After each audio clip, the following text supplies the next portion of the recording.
I'm more adult than all of you guys put together. Probably, yeah. Yeah, probably. I would say so. Alright, let me get my glasses, man. It's gonna be a long one. It's gonna be a fucking long. Yeah, there's a lot of shit to go through. It's gonna be a long ep. We're gonna have to run it, I reckon. We're gonna have to just send the gambit.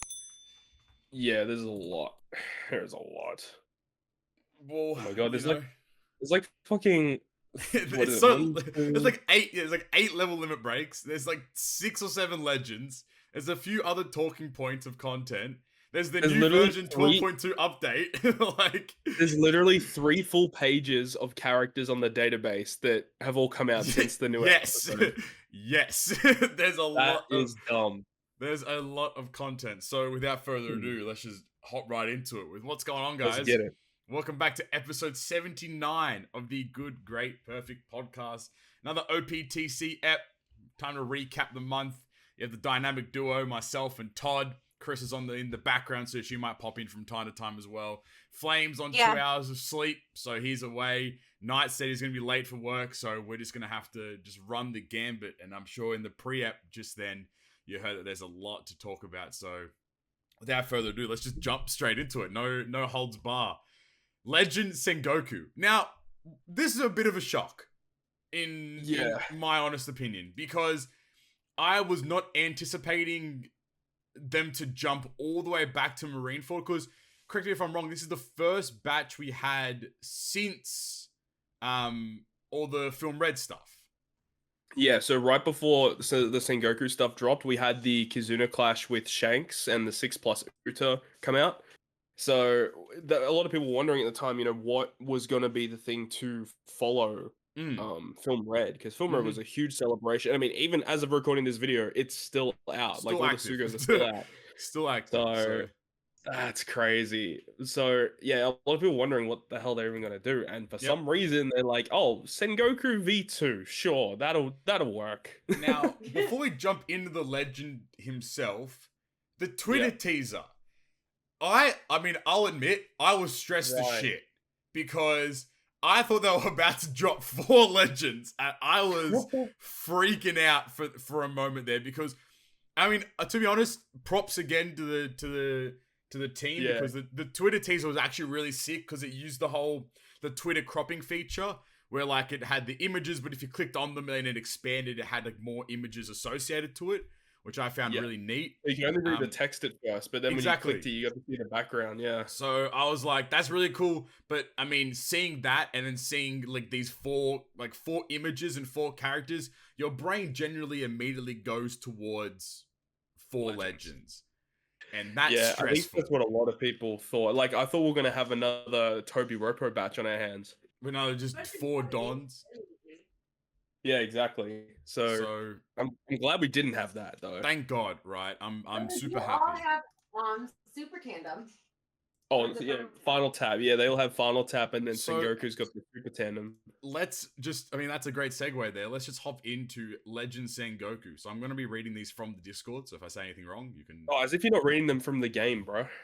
Right, yeah, let me just pull the character real quick to read them from the game, bro. Jesus Christ. Oh, speaking of which, so probably just a quick preface. Did you pull? How'd they go? What happened? Oh, dude, my pulls were cracked. Probably some of the most insane pulls I have ever had in a long time. I did the discount on the first 2 parts. I got like nothing good. Yep. And then on part 3, I was out at my grandparents at the time. I'm like, I'll just do like 4 multis and see what happens. On part 3, and I pulled freaking 3 Sengoku. Jeez, man, already rainbow Sengoku on the fucking in 5 multis. 3 Sengoku. I'm like, all right, I'll go back to the other parts, because the steps was like on the 4th or the 3rd step. You got one of the rare recruits guaranteed or whatever. So like I went back and got like some of the rare recruits. I think after the pulls, I was only missing one of the rare recruits, and I had Sengoku with Super Tandem level 3, so it was pretty good. And then later on, I think that during the treasure map when Hina came out, we'll talk about her later. I ended up pulling there, and I got another copy of Sengoku. That's so mad. Like, that's just crazy. That's so crazy. Dude, that just loves me. So I only want to wait for that rainbow. Dude, Sengoku's Super Tandem actually is pretty nuts, to be honest. I'm actually a big fan of it, because even at level 1, you can abuse it pretty crazy. Because like we'll talk about it eventually, but at level 1, he already gives a 2 times boost to the top row. That's a lot. That's a lot of damage. That's 2x really boost is a strong. lot. Yeah. What I wanted to cycle back to, because you reminded me, this is one of the first instances in a while that we've had had rare recruits guaranteed. True that. So how do you feel about how they, because I swear we once again, we haven't said this in a while on the podcast, but we talk shit into existence a lot, right? And we did bring up at some point in an earlier ep about we should at some point be guaranteeing rare recruits because it's getting a bit out of hand. How do you feel about them choosing to put it on the 4th multi and splitting them in between the parts? Like, what are your opinions on that factor? That is kind of interesting, and I think this batch that we're getting during 8.5 anniversary, like, it's a very similar kind of Sugo structure, right? Literally, pretty much the same thing. This is 1 legend, but then there's like 4 rare recruits, but then the rare recruits are guaranteed. And honestly, I should kind of prefer this method because there's less legends to chase and rare recruits are guaranteed. So I think honestly, this is probably a better step forward, and people aren't like hassling to try and like pull for these legends, like, because they, we've seen it all throughout the year. Most of the batches that come out have two new legends you got to chase, and the fact that you don't have to split your gems between multiple parts to pull for multiple legends, I think is actually really good. So I kind of think that. I agree. I think that because I think in the 8.5 banner, which we'll get to eventually, the part 1 has, like, on the 4th multi, it's guaranteed a rare recruit, I believe, like any of the 4. Then part 2 and 3 are like 2 of them and 2 of them, which is really sick because then at least like, okay, if I pull one of the rare recruits on part 1, and then you could go to the part where you have neither of the rare recruits, in worst case scenario, you're walking out with at minimum 2 of the rare recruits in 8 multis. That sounds a bit obscene when you say it out loud, but at the same time, like, in a current climate where we're getting 4 new rare recruits or 2 or 3 new rare recruits and 2 or 3 new legends, it's a good feeling to walk out with something guaranteed at a low multi rate overall. But, especially. Oh, go for it, Chrissa. Jump in. I might have perished just then. My internet's in shambles at the moment. I'll say to the podcast here while I'm waiting for things to reconnect now. So fingers crossed that all pans out there. But without further ado, while my internet's reconnecting, I'm just gonna jump straight in. Hello, we are back. I've been talking to the podcast the whole time, so don't even stress. We're all good. We're gonna keep it rolling. I don't know if it's me or if it's you guys, but I don't know if it's you guys. All right. Well, what did our internet cut out? Yeah, our internet went down. See, watch here, babe. That's okay. Oh, okay. When it's red, it means bad. Blame Carissa. All right, no stress. All right, well, okay. I'm gonna jump into Sengoku then, just so we can get this ball rolling. So Sengoku, he is a cerebral fighter Psi unit, super type Psi, has super tandem ability as well. His captain ability boosts the crew's attack by 4.5, HP by 1.5, and makes their Psi tandem and badly matching slots count as beneficial. If each type is on your crew, boost crew's attack by 5.5 instead, reduces damage by 10%. In his special, if every type is on your crew, allows you to select one character for 4x attack and orb boost for 1 turn, and changes their orb into matching and changes all other characters' orbs into tandem. If there are 4 or more side characters, allows you to select one character for a 3.5x attack and orb for 1 turn. His condition requires a bunch of the Navy units, and his super type is boost crew's base attack by 1250 for 1 turn, and changes into Super Psi. And then I'll go into his super tandem real quick. It requires any 2 of the following, which is a bunch of the Navy Donnies, and then the effect is at max a 2.5x tandem attack boost for the top row for 1 turn, and at max a 1.5x tandem boost for all other characters. So like Todd said, it does start off as a 2x at level 1 and a 1.1x for the rest of the crew. I'm just gonna run the whole gamut. Pie Rumble Kit targets enemies in a large horizontal range for 2x attack, and targets fighter allies for defense at level 3 for 15 seconds and blow away up level 7 for 20 seconds. And his Pie Rumble ability is fighter allies HP up, receive HP up, guard up level 5. When blowing away enemies, gives fighters level 2 attack up 3x. Or 3 times, sorry. That was a bit of a mouthful there. But how do you feel? Like, I know that you pulled him. What are your opinions on the unit? Like, what is his kit? What are your just general ideas of Sengoku there? I think Sengoku's pretty freaking based. I actually really like this character, but there are definite flaws with the unit. He's not perfect by any stretch. Yeah. Definitely, I think the biggest issue is probably his special. Yes, I agree. Because there can be an issue where the special literally can't proc, cannot launch. Yeah. You get the 4 times attack and all boost, which is that's fantastic. Yep. But then you also get the slot change, which is also really, really good. Yep. But then the other effect, if you have 4 more Psy characters, you get the 3.5. So you're either running mono Psy or one of every type. But I think it would be cool if it was just, if you don't have every other type, just one character gets 3.5. That would be fine. Yeah, I agree. The fact that there's a Psy condition added on top of that just really hurts him. Yeah. It's kind of annoying. The super type effect, I'm not... had the base attack, which is pretty sick. Hollow Knight, we need you. Todd is dying. Oh my god. Todd is dying. Okay. Knight, help me. Dust get there. Dust get there. Speak of the devil.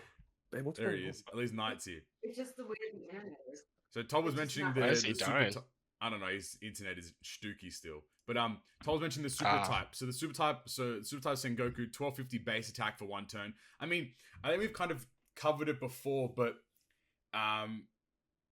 the whole idea of like the base attack boost being like a flat number as opposed to a multiplier, I feel like that kind of has to change at some point. Like it would be nice that instead of it being like 1250 base attack, it's like 1.3x or 1.25x base attack boost or something like that. That'd be pretty really sick.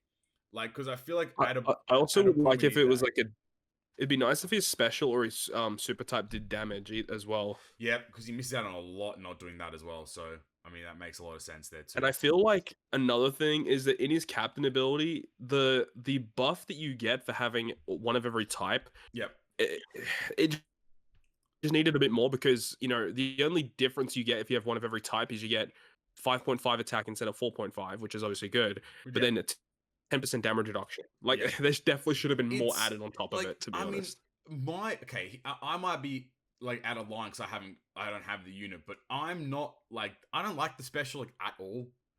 I don't know. Like I don't see a lot of value in like giving one unit 4x because I feel like we have the facilities, big man, to get like really high attack and orb boost for like an entire crew, and I feel like naturally like the damage output of an entire crew kind of outweighs the damage output of like one unit with a 4x. But that might just be me because I haven't used the unit yet. Yeah, that makes sense, but it also is just because of the fact that if you build him with one of every color, it just means that like one unit is always going to hit extremely hard. And I mean, I used the Sengoku team in the Kizuna, and only just having one unit boosted, like you could do over like 2, 3, 4 billion damage just with like one unit getting the buff. So it is dependent on the team and what you've got going and stuff like that. But yeah, I can get where you're coming from, where if you're thinking in a generic team aspect, yeah, he's probably not going to be super ideal. Yeah. But if you really center the team around Sengoku and what he's trying to do, you can really get some cool things cooking. I agree. What was I going to say here? What I feel about Sengoku as a unit is that like he's heavily reliant on his rare recruits as well. Again, correct me if I'm wrong, but I mean, like, I'm not going to run through the gambit of the rare recruits, but each rare recruit has like a buff. They remove some sort of debuff, but they have this really unique mechanic in they all have final, they have multiple unique mechanics actually, sorry. They all have final tap, which is just a little bit extra damage. They have, in their specials, they swap into the captain, which is pretty cool. Yeah. And then they also have the choice to not swap, so you can choose yes or no. And then they all have super type as well. So, like, I guess counter to the point I literally just made is that if the content is, let's say, strength, you can use Kuzan, and he's a quick unit, swap him into the captain, and then you can also use his super type, so now you get a little bit extra damage against strength. And then, you know, having him as a captain, it's strength, and then, you know, so it's like you can do a lot of shenanigans with the team where you can kind of make any one of the rare crits a captain and then kind of tackle content in any kind of facet, which makes it really interesting in that front there. But what what about the Pirate Rumble kit? I mean, from what I looked at the Pirate Rumble kit, it's kind of just shit. If I'm gonna be honest with you, I'm not impressed. Yeah, they're really trying to make you use him and Garp together, but it's just not worth it. Really, it's just not that good. I mean, we even saw with the new single match fighter team that came out and how easy that was. Back. It's just not worth it. But that was dumb. Yeah, I don't know. Like, there's not really much else I would say. Like, to be honest with you, like it's yeah, he's just a really fun character. Yeah, probably not going to see a lot of play, but he's fun. I just find it funny how the community has complained so much about like basic ass legends and lack of like creativity and stuff, and then this legend comes out that completely changes the mold of like legends.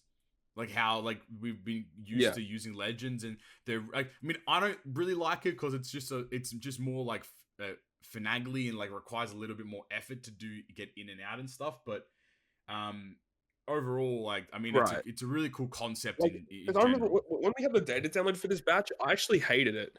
Like, yeah, me too. I didn't like it at all. But then after using him, I actually I liked him a lot more than what I was expecting to. He's fun. He seems like a very safe legend to run if you just need to run something. You know? Yeah, and this character's only really going to see a lot of play if you're the type of account that has a lot of characters on it, because you need to make sure you have really good characters for every single color so you fit what situation you need to go into. If you're like a new player, a mid-level player, this is not the character for you. Yeah, I agree. I think that's going to be the tough part with this legend. But, I mean, we got a lot to talk about today, so overall, out of 10, what do you think? Probably a 7.6. Yeah, I'd be like 7.58. I'm like, he's a great legend to have, but like he's definitely not up there for me.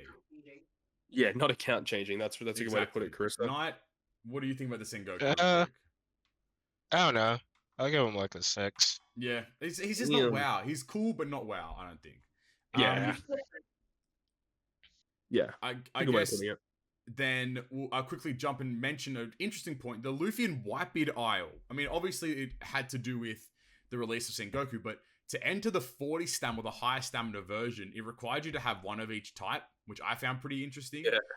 And again, people complain, content's too easy. And then they do this stuff and people complain, content's too hard. It's like, what do you want? Like, they're doing the thing we've been asking them to do, make it back into a puzzle game, like make us have to think a little bit more to complete it. But you can just do the Papi Stratton versus the 20 stamina auto, but you know, it is what it is there, so that's like interesting.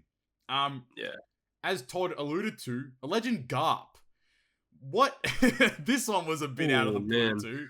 Young Garp, mind you, as well, which is kind of a shame because now we've lost the potential of a sick young Garp legend, but here we are. Yeah, unfortunately relegated to a Pirate Rumble banner. One of the worst legends. Let's go. Let's go. My go. I'm just going to run the entire game, but again, like Todd said, he is a Pirate Rumble legend, so nothing special, no super typing, no super classes, any of that. He is a Dex fighter powerhouse. His captain ability: boosts fighter and powerhouse attack by 5x, HP by 1.5, and reduces bind by 3 turns. Boost their attacks by 5.25 instead when you use this when his special is launched. His special does 300x his attack and non-type damage to one enemy, ignoring defensive effects. Reduces cruise cooldown by 2 turns. Boosts the chain multiplier by 1.5 for 1 turn, and allows fighter and powerhouse characters normal attacks to bypass all defensive effects for 1 turn. This special cannot be launched if 2 or more specials have already been launched. When the special is launched, only up to 2 specials, including this one, can be launched.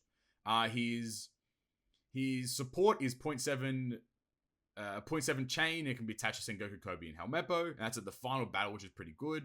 His Pirate Rumble kit, which is what this legend is made for, mind you. Pirate Rumble kit. Yeah, surely he'll be good, right? Yeah, surely. Fingers crossed. His special is targets 2 enemies with 100% special CT for 1.8x attack up to 2 times. Gives fighter allies attack up and speed up level 7 for 20 seconds. And if current HP is below 50%, target itself for 1.4x counter for 30 seconds. His ability: fighter allies receive blow away percent up level 5, defense up level 4, and if current HP is below 50%, gives himself level 5 attack and level 5 defense. He's so mid. He's so this might be the most like I'm gonna do a little teaser for you guys. There might be an award called most mid legend of the year.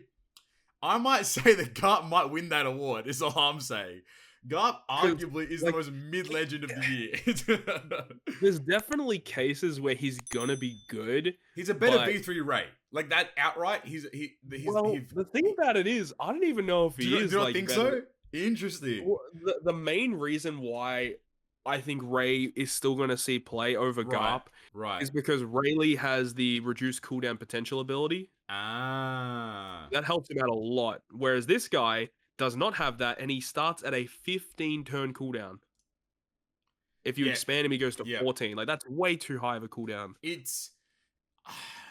I don't know. Like, his special is better than Ray, and I think will be better in a lot more use cases, but the cooldown is probably the biggest barrier, honestly, to this character. And he's probably going to see a lot of players as support, though. It's a nice support. It is a great support. It's one of those supports where, like, it's similar to, I believe, Marco has it. Doflamingo, like Superclass Doflamingo has it as well. Like those kind of support, Super Type Sabo, like those kinds of supports where it's like, and again, they're very good for like the auto teams. These kinds of supports where it's like on the final stage, extra bit of damage output, like makes clearing the final boss a lot easier. But like, I mean, I thought we were going to be spending fucking a lot of time, but there's not much else to really talk about for our jabroni over here. Like Garp's kind of mid. Like it's such a shame that they've really fucked it. They have really gone ahead and fucked it, especially with a young Garp as well. It's not a fair. It's just a little annoying. The most painful thing about it is that it's a Pyre Rumble legend that isn't good in Pyre Rumble. That sucks. Like that, I don't understand the point. What's the point? Like it's crazy how like there are so many legends that are coming out that are just like really good in every bit of content. And then you're like, all right, well, here's a bespoke legend for a game mode. Let's see what happens. And mind you, we're gonna get to Grand Party, but also his Grand Party stuff fucking sucks as well. So like, he's got the basic skills. So like, what's the value of this legend at all? Did you pull for him? Fuck no. I didn't pull for this guy. This guy's ass.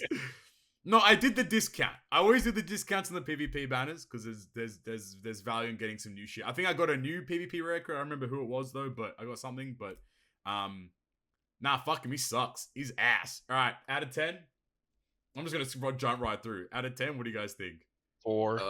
Yeah, like I'm like, look, I want to get 5. Like 4, just 5. straight mid, like straight mid legend. Yeah, I'd give it a 5. What did you say, Carissa? I said 4. She said 4. Yeah. All right, you and Carissa and not on the same page there. Sengoku, I find far less value in Sengoku because but it's better than Garp. Yeah. Yeah, okay. He's more useful in actual content. Garp isn't useful in any content. Garp really is not useful. I'd say he will be, but yeah.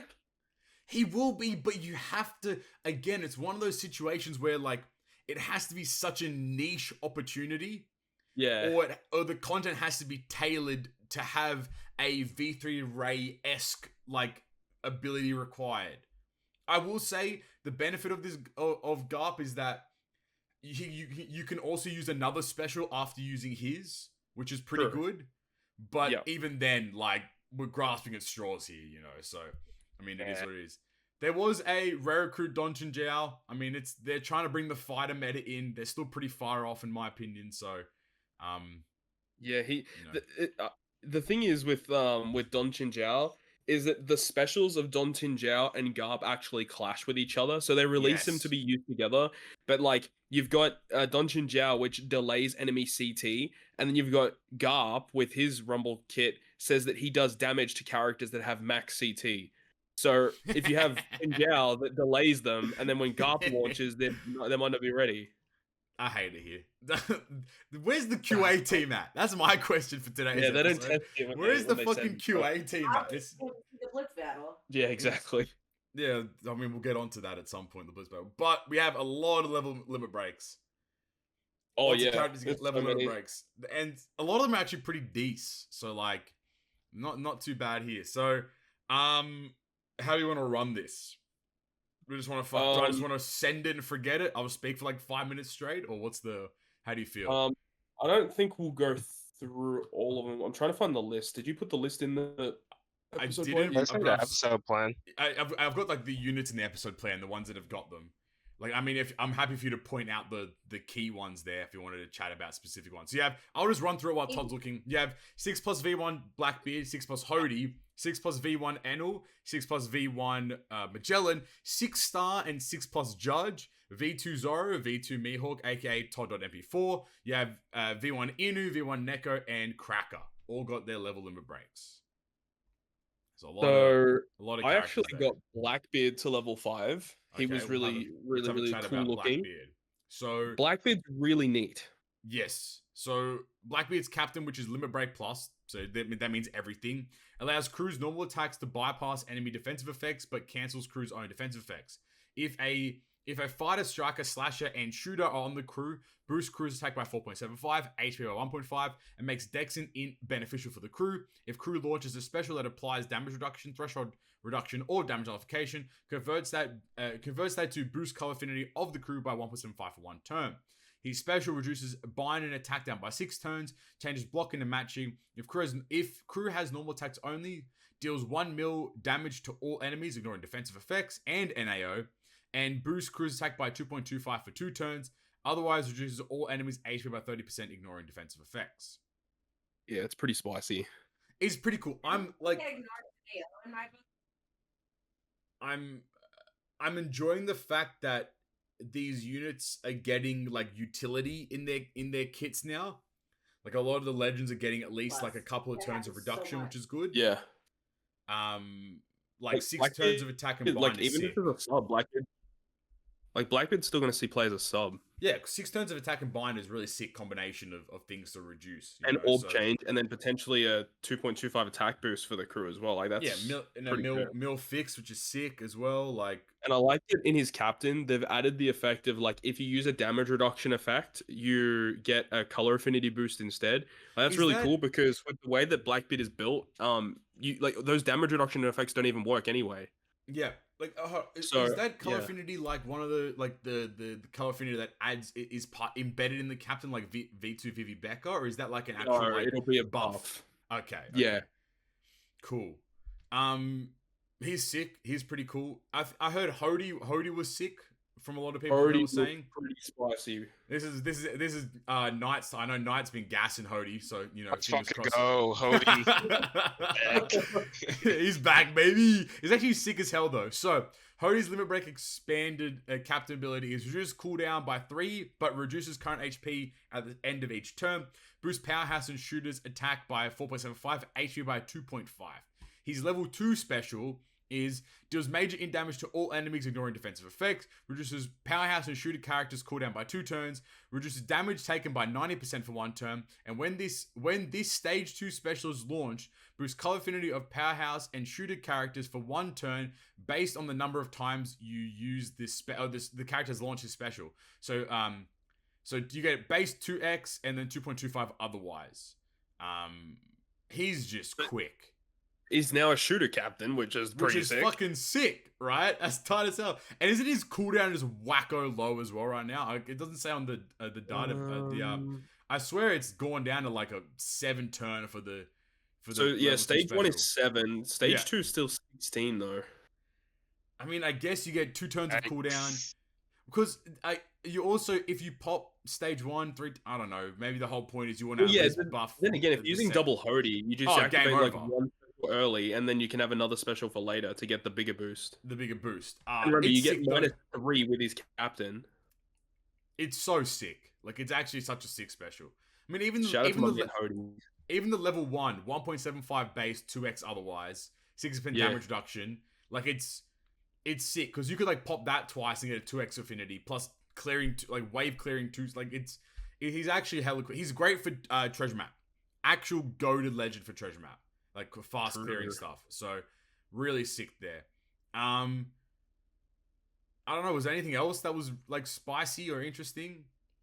I think Judge was pretty cool. I'm gonna go into Judge. Yeah, 6 plus Judge. He seems pretty cool. Boost the chance of landing on in orbs. His captain ability. Chance of landing on in orbs makes in and barely matching counters beneficial. Reduces damage taken by boost crew's HP by 1.25. Attack by 5.25 with a matching slot.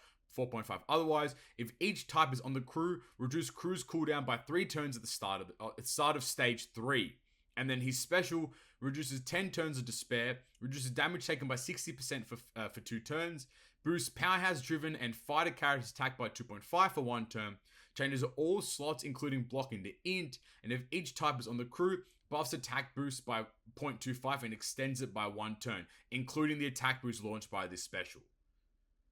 Really strong. Again, I think I say this every time we talk about level limit breaks. I still find it hard to justify them because the only time that I've seen them have mega value is in Grand Voyage, but I don't know. It's still if you have them level limit break 5 just passively from dupes, never spend your posters, mind you. I think that should just be a caveat and a half. There's no value in spending your posters as of today, as of right now. Yeah, there's we don't even get that many to even warrant spending them. If we had a crap load of them, then it wouldn't matter. But they're so rare that it's just not worth it. Yeah, I agree. I know Mihawk and Zoro got buffs. They're kind of whatever. They kind of pair well together. Probably not going to see a lot of play. Inu and Neko got buffs to their kits where they boost each other now. So Inu boosts slashes and Sai or something, cerebral Sai. Cerebral Sai, and then Neko boosts strikers and strength. So when I first read that, I was so confused. I'm like, is that a mistype? Is that supposed to be cerebral and strength because he's a strength unit? But no, Inu boosts cerebral and Sai, and Neko being Sai, and then you got Neko, who is a Sai unit, boosts strength and his original striker. So they boost each other, and then they altered their specials where you've got I think Neko's a chain booster, and then Inu's a chain boundary. Yeah. So that's really cool. It's a really neat effect that they've got. It's cool. They use them in tandem. Same as Zoro and Mihawk are kind of still akin to that whole idea of using them together. But again, Mihawk's actually interesting with his captain with the limit break plus and the level 150. I believe he's if you tap with a Dex or Int slot, you reduce all enemies' defense to 0. 0. Yep. And that's pretty cool. Its growth rate by 4x and boost slashes by 1.85 attack. I don't know the math on that, but that seems like a pretty big increase. Also, Zoro is a 5.4x captain. Yeah. If you a have character has a Dex or Int slot, which is fucked. That's so what the fuck? It's 5.4 is such a weird number. Such a weird number. We're trying to figure out because Grand Void should be updating soon, right? It should be in the next couple days. In theory, we should be getting some news about it at some point, right? And we're trying to, because people were predicting, including myself, we thought it was going to be Arlong Park, and they were going to give a level limit break to Nami, V1 Nami, but they didn't do that. So, what is the potential Grand Voyage quest going to even be? I was like, what if they aim for you to use Zoro against the Mihawk boss on the Baratier or something like that? You know what? They could do that because they have had in the past where they've had multiple quests associated to an island. But at the same time, though, I don't think they'd do that because that would be a third Grand Voyage boss that requires you to use an Int team. So surely not, right? That's also a great point. Why not? All right, bet. Why not? Exactly. We bull. We fucking bull. I was a little disappointed about Cracker. I don't know if I'm just reading it wrong, but I was hoping for a bit more because I was actually kind of excited for Cracker. Yeah, he was probably the biggest letdown of the entire batch that just came out. His special didn't really change that much. It got extended to 3 turns instead of 1 or 2 or whatever it was, but otherwise, I wasn't that impressed by him, which just sucks. Yeah, the chain boost slightly buffed. The color affinity, I think, might have been the same, multiplier. I can't even remember. It's just longer duration. I think it was 1.75. That makes sense as well. So from that to 2x, and then the captain went to a 5x attack captain instead. But and then some other effect was added. He just got the short end of the stick. He got fucked. I thought they were gonna give him chain boundary or something. Yeah, that'd have been cool. That would have been sick. Imagine if you gave chain boundary and also gave a chain multiplier. And at least give him some really unique captain ability because his captain originally just sucked, and they just did not change anything really. It's the same thing, just with higher numbers. So. Yeah, Cracker is a very big disappointment considering he was one of the characters way back in the day that a lot of people were opted one of the best legends in the game. Expand. Yeah, people wanted to expand it because of the cooldown that he got, and his special was so insane back then. And They just didn't really change much. It was a very unique special. Oh, my bad. I was thinking about the 6-star. The 6+ has 2x. The 6+ was Wow, 2x. All right, so well they that's really even worse buffed then. him. Was it? Damn. Is it 2x for 1 turn or something like that, or for 2 turns, Yeah, something like that? It's 2 turns. Okay, now it's 3, is it not? So I think it guess is that's 3, cool, Wow. but like, who cares? I don't That's care. I'm so sorry. underwhelming. Yeah, that's a shame. Buff clear, baby. Let's go, baby. A buff clear. Let's go. That's fucking A. All right, well that was sick. Dude, this episode's the speedrun. Fuck the content. We're speedrunning now. Let's fucking go. Let's move on. That's level limit breaks. Like nothing too special. Again, the mantra stays the All right, same. here's a question though. What Send it. character are you looking forward to seeing getting a level limit break the most? I need to have a look now because I haven't updated the legend checklist or I the have legend 2 release. in mind. Go for it. Let me know. What are you looking forward to now? Are there any laws that need a limit? Yeah, the like the striker law and the cerebral law. We still haven't had Yeah. Legend Mihawk, V1 Mihawk. Yeah, that was the one I wanted the most. Mihawk Fujitora, V2 Law hasn't got one yet. Shirahoshi hasn't got one. No, Shirahoshi has one. V1 Katakuri, baby, let's get it. He's gonna be here's what I'm scared. Legend Lucy. I'm fucking paranoid. They're gonna dude, Lucy's gonna be cracked. fucking cracked. He has a buff captain from expansion too. Ooh, V2 Doflamingo has one. No, he doesn't. No, he doesn't. All right, fuck it. V2 Doflamingo might actually go fucking crazy. V2 Doflamingo Robin. might go crazy. Robin might actually be sick as fuck too. Oh, Hold Robin's on. a good call. Still What about lot a dual unit, please? Ace, Luffy, Ace, please, boss, please. Luffy Law would level over. Luffy Law might get one because of the fact that that was Grand Party? specified in the Grand Party stuff. That could make a lot of sense, actually. Oh, please just give them buffs. They're so bad. Yeah, please buff, man. Please, V1 Big Mom with a buff might actually go crazy too. She might That's pop. a pretty good call, actually. She might pop. All right. Cool. Awesome. Level limit breaks. You'll love to see it. Hey, Knight, how do you feel about paying more money for gems? Sounds good to me. Well, that's what has unfortunately, which would say that. I want to preface this by saying it isn't Bandai's decision as far as I'm aware. It is. Okay, it is Bandai's decision. I dropped the order.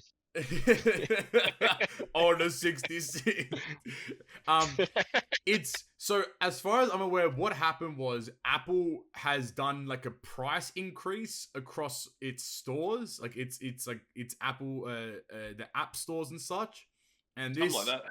This affected JP. It also affected Europe, which is kind of interesting because I think Global came out like Australia came out unscathed. I'm fairly certain, and so did like America and such. So like, pretty interesting decisions overall. Yeah, Europeans go hit the hardest with Europeans got a 20% increase in prices. Like flat 20%. There was a thing that like there was a person who had a global and a Japan account, and because they're based in Europe, they get Europe prices, the Euro prices for Japan account and their global account, and like the same gem pack on Japan was 50 euros cheaper. That's so than the much. global version. Like that is absurd. It should not be that big of a discrepancy. So the 285 gem pack in Europe is 119.99 euros. That translates to 186.45 AUD. So $35 more than what we pay for the big gem pack, I believe. No, $30 more. Which is still a lot. That's too And I believe And the big gem pack in gems are like already pretty expensive on global. Very spenny. Very fucking spenny. In America, it's basically 1-to-1. So it's 120 US now, more or less. So I think that's $20 more than I think is the big gem pack in US $100 or $99.99, something like that. Yeah. Yeah. So $20 more. Kind of shafted. And by kinda I mean very shafted did EU. And mind you, EU might be the biggest cohort of players, which kind of makes sense, it's kind of sketchball. But I don't know. That's a good shout, actually. Like, that's what they might have targeted because they know that a lot of the revenue probably comes from there. But JP had a weird kind of setup. So JP discontinued the 1 gem pack and the 6 gem pack, and now they've added a 4 gem pack, which just doesn't make sense. What? The 12 gem pack got decreased by 60 yen. The 30 gem pack got increased by 120 yen. The 60 gem pack got decreased by 20 yen. The 90 gem pack got increased by 100 yen, and the 165 gem pack stayed the same. What the hell? It's exactly. It's like There's literally no like pattern to it. Because Europe sucked the most because it was like, oh, flat 20% increase, but JP really they went really interesting with their decision process there. So again, another situation where you'd love to be a fly on the wall. So I don't know. I don't know. It's a bit of a weird thing, but I mean, it is what it is, I suppose. Gem prices, never have been too pretty on OPTC, but I don't know anything about that. I'm free to play. Oh shit, yeah, me too, bud. Never Yes, spent once. Hey, save your gem. This is the puppy announcement of every episode. Save your fucking gem mails. I've been saying this for fucking years. Yeah, Carissa's been a big fan of that. I am at 130 now. 130 gem mails at the moment. So I used a bunch for Cora.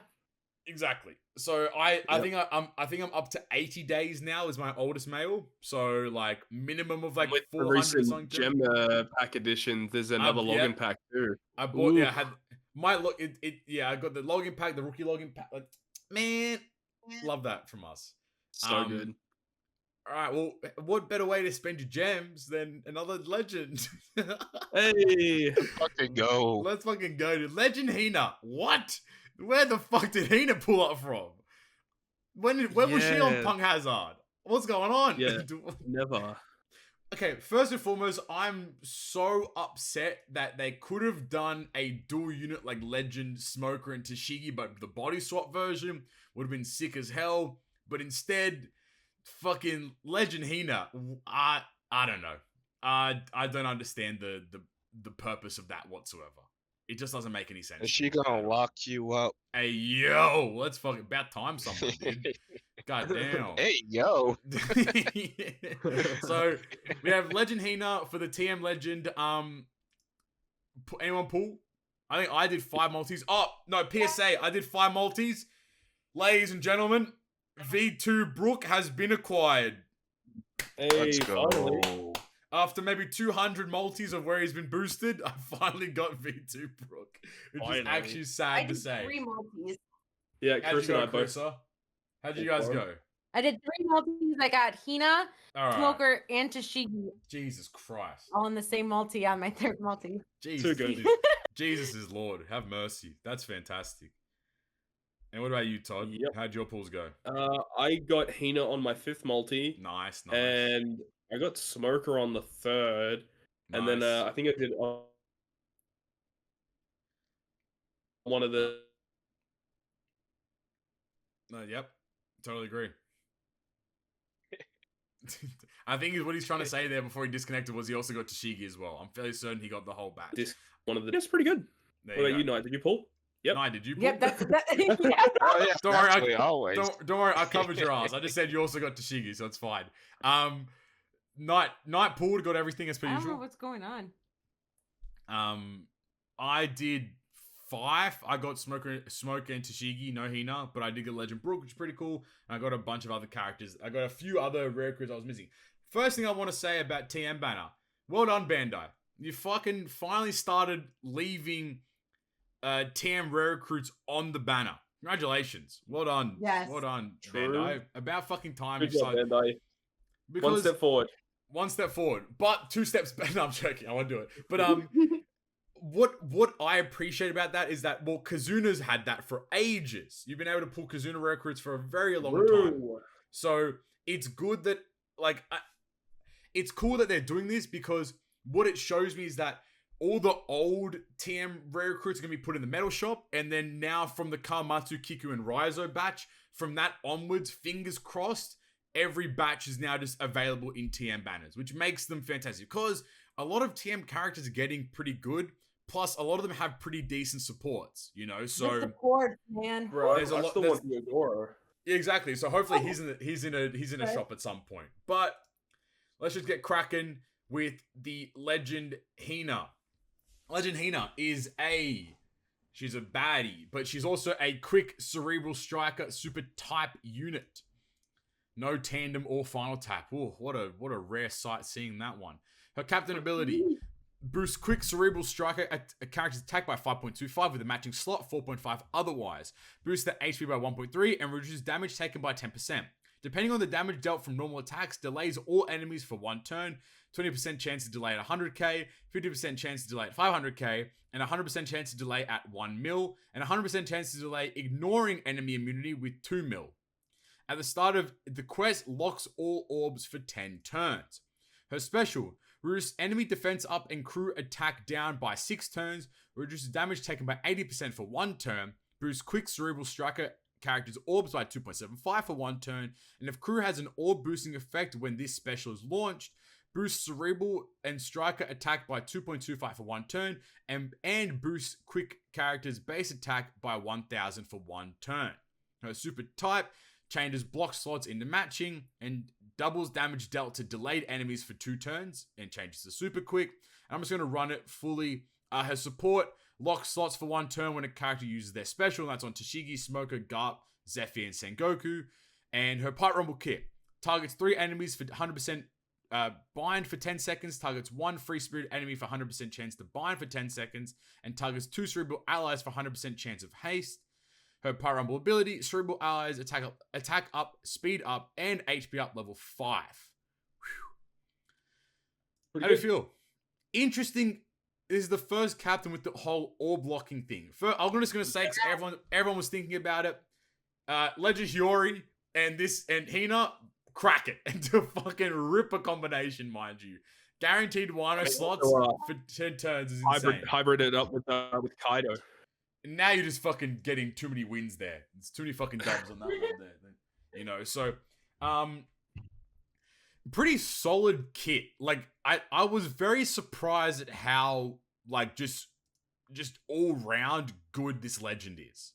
Yeah, this is a solid ass legend. Yeah, for it's sure. Just very good, like just very good character. You have the Katakuri effect in the captain ability, which is kind of sick. You get a 5.25 with matching slot. She boosts color class, which I never imagined myself to be saying this, but oh, how I have missed color class. Please, I'm so happy that that's what she boosts, and that's awesome. Damage reduction, HP boost, gets a guaranteed delay at 2 mil, locks slots for 10 turns. Defense up and attack down, debuff removal of 6 turns is pretty sick. Damage reduction, orb boost, if orb boost, attack boost, base attack boost. Like, wow. The character does a lot, which is fucking cool. Like, it's actually sick. I'm very impressed. She's fantastic.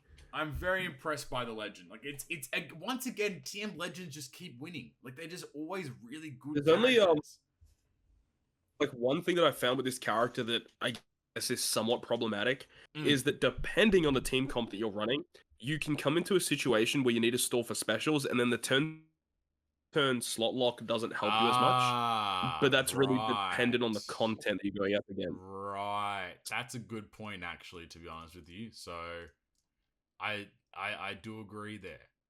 But counterpoint. You do have to, like, yeah. I was gonna say counterpoint. When's the last time you need to stall?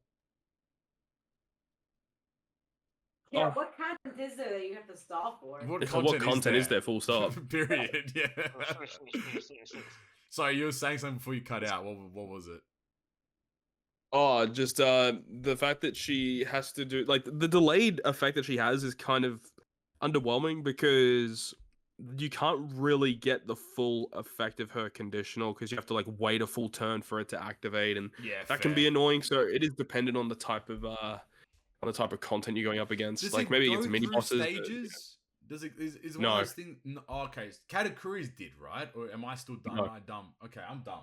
But because then you're right then, because then technically you'd have to attack the boss, and then but not kill it, but do enough to delay it, and then pop the super type to get the delay conditional. Like, it's a bit of a weird combination there. I don't know how I feel about it, to be honest, but do. Yeah, exactly. And hope they don't do anything on the second turn. And yeah, I guess, like, would it work if the boss revives or no? no. Well, then, fucking, that's cringe. Yeah, that's the dumbest part about her kit. But it should work on, like, I don't understand why that kind of stuff doesn't work on a revive. Like, if the boss revives, then fucking delay him. Like, yeah, it would make the unit sick as hell. Like, you'd then at least have a way to kill the delay without having to bring multiple specials to then, you know, pop after the kill the revive, like, after the revive happens. So you could just at least get a 2x attack boost pretty much with the delay conditional and then run it. Like, it would work out really well. Pipe Rumble, I will say have that you used her in Pipe Rumble? Yeah, her Rumble stuff's really impressive, actually. Because Cerebral have received a lot of support with Legends recently in Rumble. Yeah. Like, you got Uta, Shanks, you got Carrot Wonder, which is very good. V2 Trophy's still solid. Chopper, Chopper's a good call. Yep. This character, Corazon Law, just came out as well, but they're not that great in Rumble, unfortunately. But they're really cool. The only real issue I found with Hina is that a lot of the key enemies that you'll come up against in Rumble, they like will resist action bind, which kind of hurts what she tries to do. So that kind of sucks. Yeah, that's fair. I agree. I mean, I feel like, again, like, it's one of those weird situations where, like, you could chuck her on a quick team. You could, like, you would be more ideal to chuck her on you'd be more ideal to chuck her on a Cerebral team. Okay, well, here's a question. Do you think Cerebral now has the capacity to go against, like, the color teams yet, or where do you think Cerebral's at with that one? It's still lacking a little bit, unfortunately. They still lack a bit of damage, and unfortunately, a lot of the good Cerebral legends that are your damage dealers, like Shanks, Uta, they have really high CTs, so that really hurts them a little bit, and they will still come into like, if you're not using Chopper for heals and stuff like that, it gets to a situation where, like, they're too frail, but then if you put Chopper in, you give it all the healing, and that helps you a little bit, but they're in a really weird spot. What they really need is Rumble Rare recruits, good Rumble Rare recruits in Cerebral. Yeah. And that's a lot of the problems that the class-based teams are focusing in on right now, is the color teams have really good Rumble Rare recruits, but the classes don't. Correct. Even like Free Spirit, which is probably the best class-based team at the moment, probably, they still probably don't have good Rumble Rare recruits. Most of the time, if you're using a Free Spirit team, you're just going to use Rebecca and Toy Soldier because they just happen to be Free Spirit. Yeah, they just work out great. Or Atama maybe, but yeah. Yeah. I don't know. Not much else on Hina, I suppose. Another quick one, thankfully enough. Knight, any lasting thoughts in your score out of 10? Yeah, I was just gonna say that the, like, delay thing is, like, kind of dated, and that's like the only thing that, like, really hurts, like, That's the a good unit. point. I guess, could you use, like, Usopp Yasop with her, or does, like, their delay have to be like a shooter captain? I can't What was the question? remember. Can you use Usopp Yasop delay with her? Yeah. Oh yeah, you can do that. Okay, well then that kind of helps it out a bit there. Yeah, that helps. Yeah, but still, that's something, like, you have to bring when, like, she already does it, so it's, like, kind of redundant. But yeah. Yep. It's a bit weird. Like, I just wish that the delay wasn't created that kind of in that kind of facet. Like, I wish it was just like I don't know. I guess, like, imagine if it was like if they so instead of having it so like imagine if it worked the way that, like, for example, how, like, Super Tandem Law is, like, if you attack with, like, a quick or tandem orb does, like, defense down or whatever it is. Imagine if it was like if Hina attacked, like, with a whatever orb, she just delayed the enemy. So then at least the preceding units would then be able to get the delay attack boost as well. It would be cool if that was how done, or if it worked in the sense of, like, you know how it's like 50, 100, like 100,000, 500,000, million, 2 million. If it was like, if they just added zeros to each of those numbers and said, like, once you reach that amount of damage, the enemy was then delayed. So, like, you could potentially tap, like, you could pop all your specials, use 2 units and hit 20 mil, and then that would delay the enemy in that same turn, and then the remaining 4 units would then, like, get the delay boost as well. You know, that would be a cool way to at least kind of run it, but the fact that there's like a turn difference, and if you go to the following stage, no one gets delayed, and then like it's a bit much. It is all so. And unfortunately, there's no zombie teams to stall out on in Super Kazuna. So she would have been pretty sick though for that. But I mean, you know, here's to another legend in the bin, I suppose. But out of 10, how do we feel? 8. Yeah, I'd agree. I'd agree. 8. She's very good. I would say if you get her, it's very good. She's really good in Rumble. And I hate Rumble. I'd give it 8.27. Damn, all right, we're going. It's 8:27 in the morning, mate. Fucking time.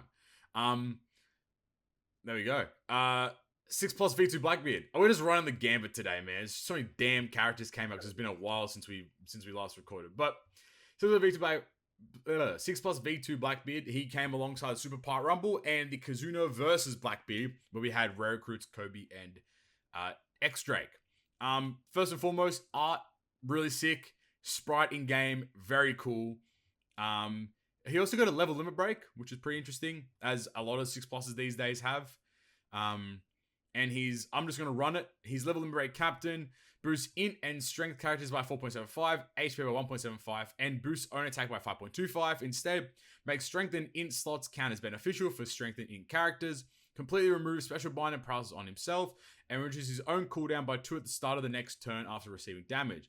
His level limit break special is reduces one enemy's HP by 10%, and that goes through everything. Reduces enemy threshold duration by 7 turns, changes own slot including block into matching, and for 1 turn boosts own attack and orbs by a certain amount based on the amount of times used as special. 3.5x at base, 3.75 after 1, and 4x after 2. And his super type is 1250 base attack to himself. How do you guys feel about 6+ beneficial effects by 1 turn? 1 turn, yeah, that's right. The most important component. Correct, that I just completely skimmed over. How do you guys feel about 6+ Blackbeard? This guy's pretty cool. I'm gonna kick it to you. I'm not impressed. I don't know. Bruh. People have been gassing him, saying he's like some monster powerhouse Donnie. But I guess I'm kind of tainted by the whole Toki. When Toki came out and gave 2 units 3.5x and made them like immune to everything. Like, giving himself such a high attack and orb boost is cool, and I guess it's the whole, like, one-punch mentality. But, I mean, I guess moving 7 turns of threshold sick as well, but I don't know. He's not doing it for me. I don't think he's that crazy. IMO. I think he's a pretty cool dude because, I mean, at expansion, he's at 8 turns, which is pretty good. That's pretty good. And 3.5, that's enough to kill a lot of mini-bosses by himself. Correct. Even at neutral damage, I was doing testing and stuff. Like, even at neutral damage, and if you just attack with everyone, then attack with him last, like, he's doing over 10 mil. So that's pretty good at neutral. And of course, if you do, like, super effective damage and you're doing other shenanigans, that can be even higher. And the fact that he now boosts strength, it adds a bit of a dynamic to his captain as well. That's a great point, yep. So... yeah, Carissa just said Kaido, so you can even hybrid him with Kaido. Just hybrid everyone with Kaido, and then you just win. Kaido, fuck V2 Straw Hats. Kaido the best damn legend in the game. Yeah, I swear to God. The best legend, bro. I swear to God. I swear to God. I mean, hang on. There's a new legend coming out very soon that looks pretty strong. We'll talk about him later. And you can hybrid him with Kaido, so fucking be bull, right? So. Oh my God. But no, he's cool. Like, and yeah, he's cool. Just for me, I'm just like, again, it's one of those things where it's like, I don't see myself like actively trying to use him. Yeah, he's not going to see a lot of play, but he's just kind of interesting and like a fun character to use. Correct. One of those like Sengoku style characters again, where it's like something way unique. At least not way unique, but like a lot more unique than normal. If there happens to be a side boss, like or a mini boss that has a threshold, and you just bring this guy and just smack him, just literally destroy it. Like a side mini boss that has threshold. I bring this guy. Hello. And Blackbeard's got a couple of unique supports too, which can kind of help him out. So he does have a really good support. Like right now in the Blitz battle, I'm using Van Orga, which removes 2 turns of paralysis. The TM rare recruit. He has Lafitte, which is another fantastic support. I believe Shiryu, the TM free to play unit Shiryu, who removes poison and such. Did you say Van Orga? Yeah, Van Orga. Yeah, Van Orga is sick as hell. The 2 turns of paralysis. Like he actually has a really good array of characters. To come back. Yeah, I'm so gassed that I, for some reason, have that unit. I'm like, thank God. Oh, yeah, I do. God. That's the only way that I'm able to. That's the only way I'm able to clear Blitz. It's either having Izo and How did Kiku. Kinemon return when Legend Blackbeard came out on the TM Sugo? That's a fantastic point. What But the fuck y'all. hell? Missed Look, opportunity. That sucks. Look, you guys all have Izo and Kiku. I have Van Orga. It's trade offer. That's what happens. Yeah, fair trade, I suppose. Yeah, It's trade offer. let me have something. But no, it's still a pretty good 6+. But I don't know. I'm just not. I guess I'm not as impressed as I probably should be. I suppose, but maybe that's just me. Knight, how do you feel about this, Don? I don't know. I'm kind of in the same boat as you. Yeah, When I read him, I was like, he's cool, but yeah. oh well. Like he's aight. Be bull. Like it's cool, but it's also like I don't know. Like it's just not a lot to get my balls tingling. You know what I'm saying? Speaking of balls tingling, worst segue of the year. Ooh, it's spooky season. Does it make your balls tingle? Yeah. Hey, relax. It's my balls tingle because it's spooky season, aka Twitter gets filled up with cosplays. Let's go, Knight. Oh, let's fucking go. We're in It's spooky my time. season now. It's my time to shine. And what better way to celebrate spooky season by a Halloween legend, Corazon and Law? Carissa's favorite. Legend of the year. I don't know about Legend- that. I don't know about that one. But maybe Sprite of the Year, if that was an award, but it's not. But On the last podcast, someone had asked what legend I would like to see, and did Corazon I Law. not say Cora Law? Yep. I knew eventually I'd have to be right. so if you just keep saying it for 5 years, so at some point they'll release a Eventually, I would Corazon have and Law. As I said, a broken clock is right twice a day. Twice a so- day, exactly right. Baby five, So- baby five, baby five. Please. Baby 5 could have been a sick anyway. TM Legend Josie, where's he at these days? So Corazon Law, not random, but like our Halloween Legend of the Year. Alongside that, we have got a current free-to-play Doflamingo, who is the Blitz battle that we are all farming very hard right now, of course. Oh yeah. Yeah. And all one run. 6+ Halloween Ace, who is very spicy. That was sick. And he's hot. Ace, I'm attracted to Ace. I'm gonna kick it to you Damn now. fine. But big Corazon, he's pretty cool, ladies and gentlemen. I mean, I'm pretty impressed by this Corazon and Law unit, to say the least. He's got I'm some, glad that they're good. some Very unique ability. as well. Very unique, Yeah. which is always lovely to see. But Corazon, he is a cerebral free spirit superclass character. He doesn't have super tandem or final tap.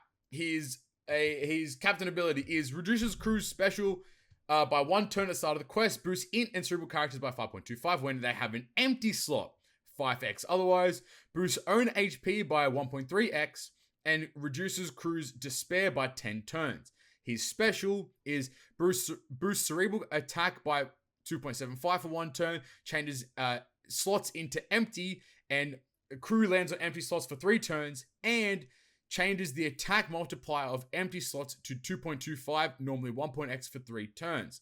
His support is if enemy changes crew slots, change slots to empty at the start of the next turn. And his superclass is heals 25% of max HP, and that overheals, reduces crew's paralysis and attack down by 3 turns, and changes to super cerebral. And his part rumble kit. At level 10 on a 22, no, this was wrong, right? 22 turns CT was wrong. Yeah, Is it 33. It's 33. This was kind of weird how they got this shit wrong, but mind you, I don't know. Yeah, he almost was good. Because his cost was also 44, which I thought was okay. I'm gonna kick it to you before I get into this. I thought 44 was really cool because 4 in Japanese can be written as death, which is like it's a spooky number. So like I was like 44 would be really cool, but instead it's the generic 55 shit. So like I don't know. His Pirate Rumble his Pirate Rumble special is target cerebral classmates attack up level 7, speed up level 7, and defense up level 5. And that's all for 15 seconds. If HP is above 50%, targets 4 enemies for 75% chance of half stats for 10 seconds. And his ability is Cerebral class teammates speed up level 6, recovery at level 6. If HP is below 50%, attack at level 6, crit up level 6. Whew. There we go. First and foremost, empty slots are back, baby. We're back in Is action. there any other unit other than Nami Robin that No. revolves around empty No. slots?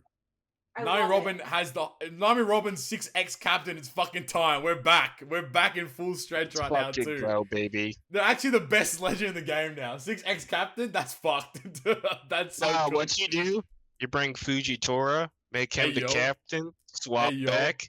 Hey over. yo. Hey yo, he's fucking big brain go. this shit. He's actually big brain this shit. Fujitora, swap him into captain, Poppy super type, kick him fucking out of being captain. Now you have 6X captain with cerebral superclass boost and a super int boost. Bruh. That's the team. That's the Dons right there. 5.25 with empty slot, 5x otherwise is very strong. So you get a 5x base boost to int and cerebral, which is very interesting.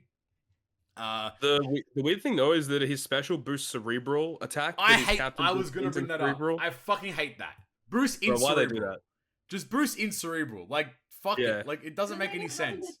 Him with. Oh yeah, that's right. They're saving it for the 6+. Yeah. Yeah. In 7 years' time. I mean, I still think that it should have been in cerebral, but what is really cool is this how they specified that when you pop his special, empty slots get a 2.25x boost. So for people that aren't aware, a non-matching slot, but a regular slot is a 1x boost. A matching slot is a 2x boost. A rainbow slot is a 2x boost. And a Wano slot is a 2.5x boost. I think, and then a non-matching slot is a 0.5. And a G slot is a 1.5. Yeah. So the fact that they specified that it's 2.25 makes his empty slots are better than matching slots, but worse than Wano. So they kind of sit right in the middle there, which is really fucking good. Like, really, really good. And, you know, Knight and I were joking about it, but Nami Robin does make a really fucking big comeback here as a captain now. Yeah, I mean, it actually, it just fits so well with this character because they're an orb booster, they're cerebral, and also they can be int. Yep. So there's synergy there. And also, yeah, just the empty slots, just the way that he deals with empty slots is really cool because if you use it preemptively before entering a boss stage, like, it doesn't matter what slot they give you, you just get empty slots. Like they can give you super bomb slots. It doesn't matter. You're getting empty. So that's really cool. And like, even if you're in a situation where, you know, the enemy gives you the slot change impossible, well, you can just have empty slots and then you get slot change impossible to keep empty slots. So yeah, there's cool use cases for this, which I like. I did also mention the his crewmate ability is 10 turns of blind. Removes 10 turns of blind as well, which is pretty sick. So that, that alone will probably allow him to see a lot of play. Like if there's just a weird content with blindness, just chuck him on there. Unfortunately, he doesn't have fear resistance, which would have been pretty cool. Yeah, that'd have been sick. That'd have been really sick. Yeah. I like the fact that in his special, it does all the empty slot shenanigans and it doesn't require him to be captain. So he's really good as a sub. Like his captain ability is still very good. 5.25 with empty slots, 5x otherwise is very strong. But I like the fact that like everything's encased really nicely in his special. I would have liked to see at least one utility potentially, but that I guess is kind of covered in his superclass with 3 turns of paralysis and attack down. Captain too. And his captain does remove 10 turns of despair. You're right. Can we talk about his support? Don makes empty if enemy changes crew slots, change crew slots to empty at the start of the next turn. Now, why is his level 3 and 4 support better? Let me see this shit. Level 3.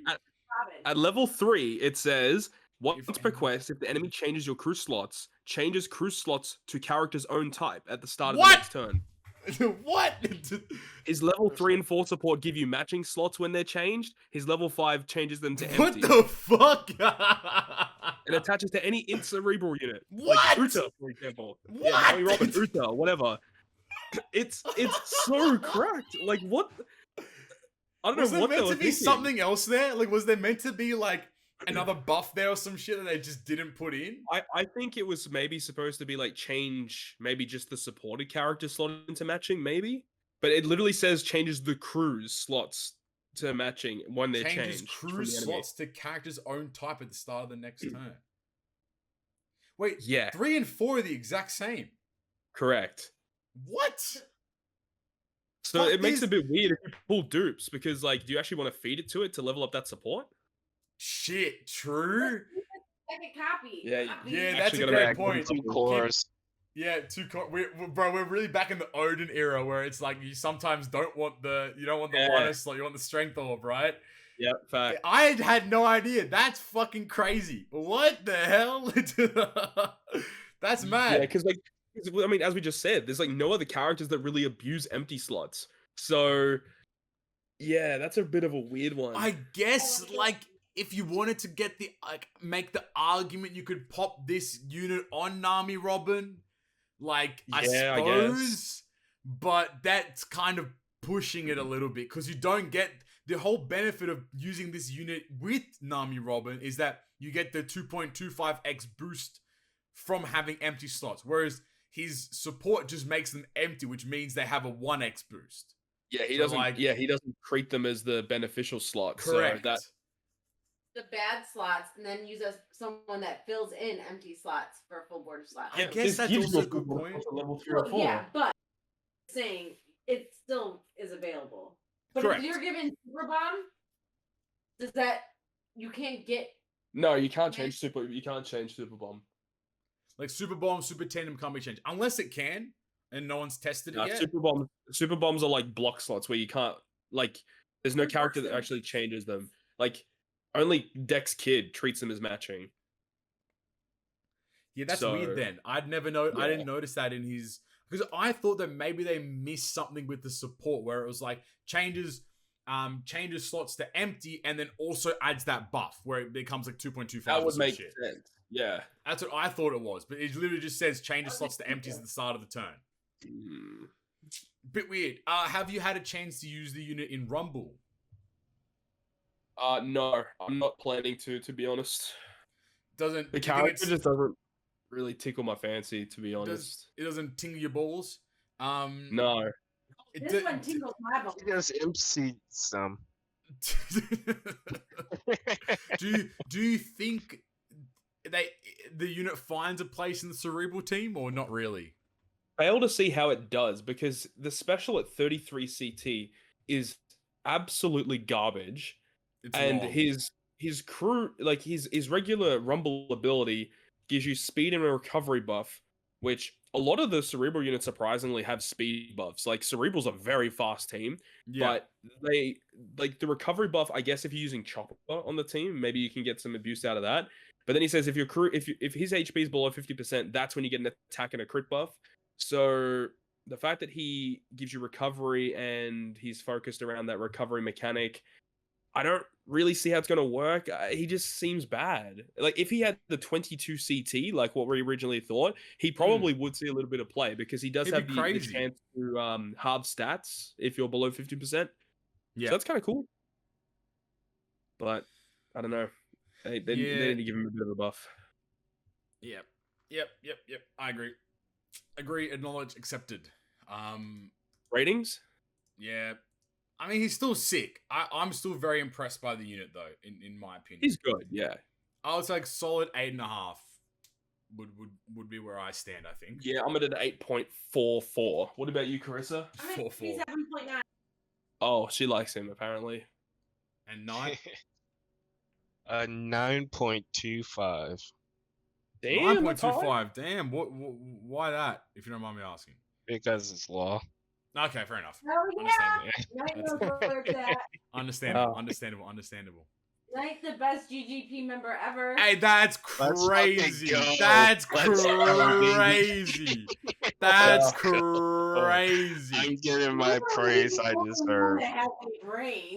That's crazy. I'm not a fan of that. What I am a fan of is 6+ Halloween Ace, though. Hell yeah. Let's go. So, Halloween... Yeah, furries rise up. Shout out Joba for the one time. And he also has his nipples out. So shout out to Free the Nipple, I suppose. Throw it back to that hashtag. His captain ability at level limit break expansion, so the maximum is reduces crew's cooldown by 2 turns, boost int shooter fighter character's attack by 5x, HP 1.5, makes int Cyan tandem counters beneficial, and reduces special bind and reverse by 10 turns. His special at level limit break deals 200x his attack and int damage to all enemies, reduces 10 turns of bind, boosts int shooter fighter character's attack by 2.5 for 1 turn. If crew already has an attack boost active when this special is launched, boosts int shooter and fighter character's color affinity by 2.25 for 1 turn. And if the crew has 6 tandem slots, changes all buffs to 3x and changes all chain locking buffs to 3.75, includes chain boundary 3.75. Wow. That's So good. He's pretty fucking strong. cracked. Like, he's very strong. Yeah, that's a pretty good. I love that factor. Like, it is a tough thing, like a full board of tandem. Like, it isn't really a tough thing, but it kind of is. But a full board of tandem to go 3x orb 3.75 base chain is kind of gnarly. It's pretty sick. And his captain ability is still cracked. Like special reverse and bind? Like, it's insane. If you get the expanded and the level limit break captain, it is like nuts how good it is. It's fucking -2 cooldown, and then the 5x attack, more matching slots, the utility, the health, like -2 cooldown. Like, a lot of people like will gloss over that, but that's insane, dude. Like, the fact that he's essentially like a pseudo speed farmer with all of this kit is pretty crazy. Do you think this is the best 6+ of the year? Oh, I'm still very, very heavy on Corazon. I love what they did with Corazon. That's and fair. His, that's a good point. And his 6+. But this has got to be up there. This is I would say this Legend, this is the best 6+ of the year so far. He's just really good. Also, not free to play. Fuck you, free to play losers. He's not free to play. Yeah, that's right. Hold that L. Hold that L, you fucking nerds. Hashtag OPTC spend money. Let's fucking go, guys. It's kind of a shame because he is arguably one of the better 6+, and he won't be giving out free to play style, like in terms of Pyre Rumble. He might though, I'm not sure, depending on how Grand Party works. But yeah, I don't know. Looking at the 6+, one of the 6+ that actually gets overlooked a lot that I think is probably my favorite of the year so far is actually Shiki. That's a shout. Because I had him at 150 and expanded, and he was just so good. That's actually a really good shout. I forgot about that. Oh no, what about Uta? No, shut up. Shut up. Shut up, fam. Shut up, fam. Don't ever bring that. Ace is a really cool guy. He's also dead, so fuck it. We move on. Wow. Okay. Jesus. Also, special animation looks sick as fuck, and his sprite is sick as fuck too. So I'll give him that. Yeah, his sprite is very cool. Unfortunately, his Rumble stuff isn't that great. Kind of cringe. So special is large range 2.75 damage, which is okay. And then fighter shooters get level 7 attack buff for 20 seconds, and also reduces action bind, which I guess kind of makes sense with his special and what he aims to do. Yep. And then his Rumble ability, fighter shooter HP 6, attack 6. And then when there's 70 seconds or less remaining, fighter and shooters get CT speed up 3. The Rumble ability is very good. The special doesn't do a lot of damage, at least it's in a large range. 27 CT is respectable. I guess he's okay. He's not bad. But where are you really using him though? Like in a fighter team? Oh yeah, you know, with the new OP fighter teams with Garp and Sengoku, bro. Oh fuck yeah, bud. And Chinjao, who counteracts everything. Yeah. Let's fucking Shout go, out to those guys. Shout out to those guys indeed. Alright. I can take a break. Just kidding. 8.5 anniversary. This is a juicer. Dude, I'm actually so excited for this legend. I don't know why. I'm not a big fan of the Scabbards as characters, but this legend looks insane. Fucking mental. It's fucking mental. So, the banner drops October 29th. So, literally tomorrow. Yes. Which is fucked, because that's when Blitz ends, right? Does it end tomorrow news, or does it end tomorrow like the weird time? It ends or at a some shit? weird time. But the banner drops tomorrow, and it is specified as 8.5 anniversary part 1. So there's more to come. On top of that, not a Super Sugo Fest. No, I Which like is it. very interesting. On top of that, Go only on. one legend. And on top of that, social media campaign is back to being gems. And a legend ticket. And a legend ticket, so we get the best of both worlds.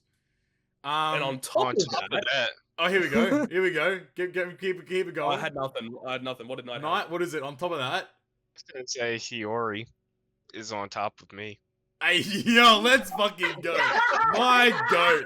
My fucking goat. Oh, get out of here, What man. a great segue into Legend, Kinemon, Denjiro, Ashura, Doji, and Dogstorm. Yeah, we It's gotta all come of up with a better name for this dude. No, what did Game Freak in my chat call them? K-Dad? They're called K-Dad now. A-Dad. K-Dad. Oh, that's a good name. K-Dad. That's really good. Korean Dad. Korean Dad. That's what they're called. K-Dad. Yo, K-Dad is a fucking base name. Yeah, I shout love out that. Game Freak for the one time. That's a sick name. K-Dad. Alright. This unit's fucked. I'm gonna read the blazing the blazing translation. No, wait, they released the information somewhere. Let me scroll. It's on the database too. Do I have to really look at the cringe database? That's Shout true. out- I mean, I could go through it if you I want. don't trust it. Nah, I'm gonna send it. I don't trust Solaris after how many times he's hurt me in the past. Oh, true. He screwed us over a lot. But also shout out Solaris because he's the fucking goat. Yeah, shout out to him, but also screw us a lot. Alright, 6-star Kinemon, Denjiro, Ashura Doji, and Inu Arashi, aka K-Dad. Their captain ability is reduces cooldown of slasher characters by 2 turns, boosts slasher attack by 5.25, and if they have a matching orb, 5x otherwise, boosts their HP by 1.25, and makes recovery in tandem beneficial for slasher characters. Reduces attack down by 10 turns. If this character attacks with a Wano slot, applies a 10% slasher resistance to all enemies for 1 turn. Special. Reduces enemies' damage nullification by 5 turns, changes all orbs including block into matching, boosts attack of strength, slasher, and free spirit by 3x for 2 turns. If during this turn, this special, or V1 Odin special has been used, deals 1 mil fixed damage that ignores NAO and barriers, increases multiplier of attack and orb boost by 5.25, and extends attack and orb boost by 1 turn. This also includes their special as well. Their super class, which is I believe a free spirit super class, no, super slasher, sorry, requires the Scabbards and Odin Momonosuke Hiyori, and it is 100x character's attack in typeless damage to all enemies, changes top and bottom row slots into Wano, changes tandem slots into changes middle slots into tandem, and slasher to super slasher. Their support is, if you are inflicted with attack down, reduces cooldown of the supported character by 1 turn and reduces 2 turns of attack down, which is really sick. And their last type, which is on the final stage, is changes own orb into Wano and adds 1x of the total damage dealt with normal attack from slasher characters to the final damage. Ooh, baby. Holy shit. This unit is fucking cracked. What were they thinking? Look, this is probably what they should have done with the Straw Hat unit from the very beginning, especially the final tap aspect of it. Like, the fact that the final tap of the Straw Hats is just rainbow, whatever damage is dealt, add 1.2x on top of that. Yeah, not only rainbow, but also a higher multiplier. Yeah, I like the fact that this is like, it does the same thing, but it's only counting slasher damage. Yeah, I agree with you. Like that, like for Straw Hat Crew, it should have been like fighter and free spirit, normal Something like that, attacks. exactly. Or just free spirit if they wanted to do it like just pure, right? But yeah, this unit is fucking good. And I'm scared because if this is part 1 of 8.5 Annie, oh no. Oh no. Think about it. For Film Red, was part 1 not the best part? That's True. also a fantastic point as well. That's a great point. the way that I see it as well, like, I guess I was gonna like mention stuff about like what a part 2 could be, but we could talk about that later after this. No, but... send it. No, like, cause the thing is this batch. Well, with what Kinemon Denjiro do, they give specifically their super type. They change the top and middle row into Wano, and then middle row into Tandem. So it really leaves open for a potential super Tandem character in part 2 that could also synergize Odin here. Tandem's coming out because Odin Tandem's coming out because in the special in the Japanese, it specifies the name of the special. Correct. It doesn't specify the name of the unit. We're only saying V1 Odin because that's the unit that has that special name. So there's a hypothetical chance that an Odin unit comes out that has that special name that also does the same shenanigans. So my assumption is that we're getting a Super Tandem Odin unit for part 2. That could also fit. Ooh. That's my guess right now. Super Tandem Odin. It has to be a slasher, so anyone that's a slasher. Super Tandem Odin, Super Class Slasher. Done. Call it a day. Wrap it up. There you go, Bandai. Donezo. It would have to be super tight because that they are isn't K-Dad super tight or super Can't super class stack. She would have to be a super tight. Is the Side Odin? Is he super class free spirit or slasher? I think he's a slasher. Slasher, right?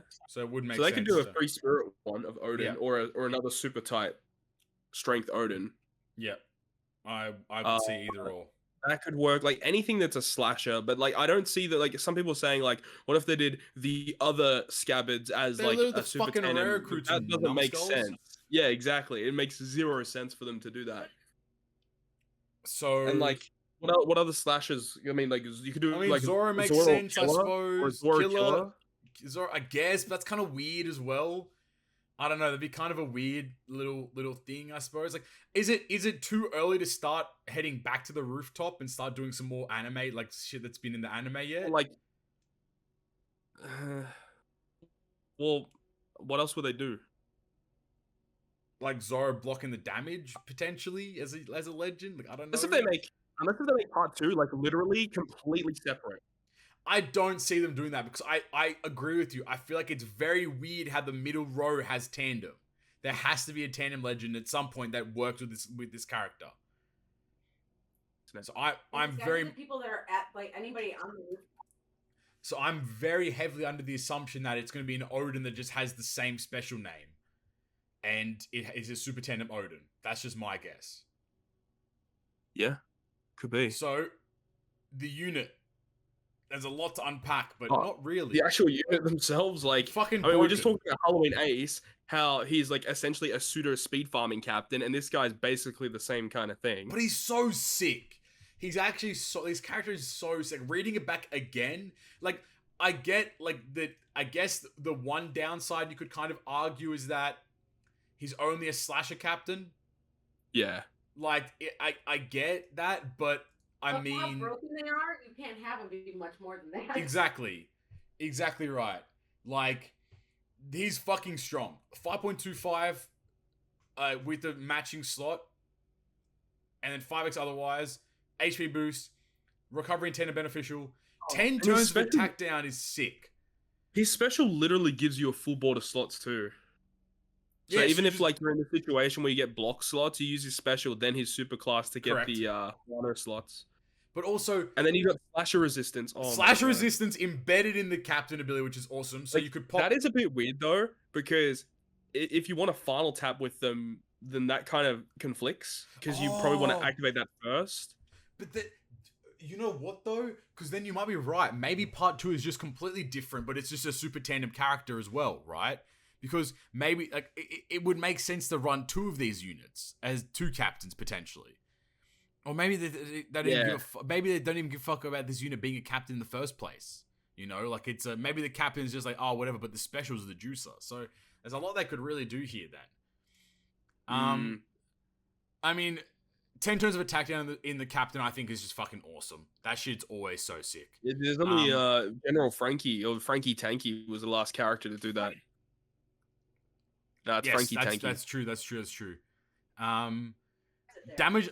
I'm stressed out about this upcoming content though, because if it's 5 turns of damage nullification, what the fuck is going on? So they better only have it be 1 turn. Yeah, and something like yes. Yeah. Or like 5 turns and just let me bring a friend captain or some shit, because I don't know. Right.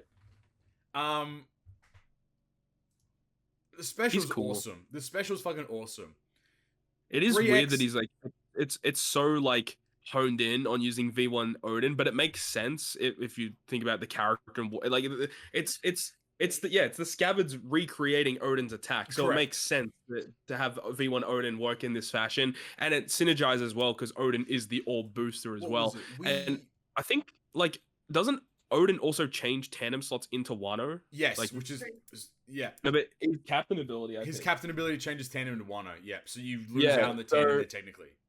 And he's super type. So yeah, I think like the example team that they had was literally this guy captain with Odin friend captain. So you have like super type and class. And even if you use the Kinemon or the K-Dad super class where you get the tandem and Wano, well, Odin friend will just change the middleware into Wano as well. Yeah. So I guess maybe it might not be super tandem. I don't know. Yeah, I know. Like, again, like, there's so many like paths that could really go down to make this kind of work out, right?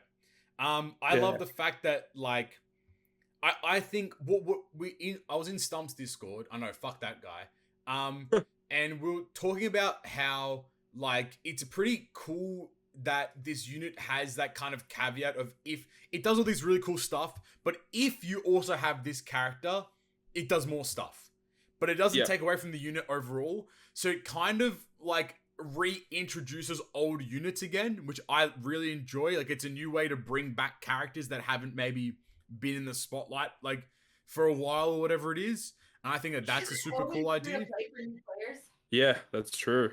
Exactly. Odin is free to play. Odin is free to play, so like you know, he's it definitely makes it kind of works really well together. Would you just imagine if they gave V1 Odin level limit break? Brother, they might. 8.5 they fucking might. I reckon New Year's they might give a level limit break to Roger and Odin. That's fucked. Bro, Roger's level limit break might actually go fucking crazy. Best legend back. I'm back again, boys. Let's go. I'm back, baby. Their Rumble kit isn't listed here on the. Their Rumble kit is very like their Rumble kit is like fine, but the thing about them that's really good is that they have Grand Party stats. And I think that this character might be the best Grand Party leader in the game. Okay. They give huge buffs to strength, and that's slasher, and I think it's also 2 teams. I think also Psy as well. Well, that's literally three absolute monstrous teams. And right then there their special, their like Grand Party burst effect is like. I can't remember exactly what it did. It does like damage to all enemies or something. And then if you have an Odin on the team when you launch it, then you get 50% CT reduction for your whole team. Shit. So, and the fact that you boost strength, slasher, and Psy, there's an Odin that can fit in all 3 of those teams. So you can really build like some pretty sick teams by utilizing that guy as your GP lead. So I think there's a lot to look forward to with that. So his Rumble kit, actually, wasn't there a correction? There was a mistake. Never mind. There was. So I'm just gonna read it, then I'll read the corrections, I suppose. Oh no, it's complete. It's only his evades. Yeah, okay, it's fine then. So his ability is a 32 turn CT. Targets 2 enemies with high HP for defense at level 5 for 20 seconds. Targets 1 enemy for 2.5x attack up to 4 times. If Odin is on the team, slasher class teammates level 5 attack up, level 5 defense up. His ability is just level 6 attack and HP up for slashers. So he slots right into the slasher team.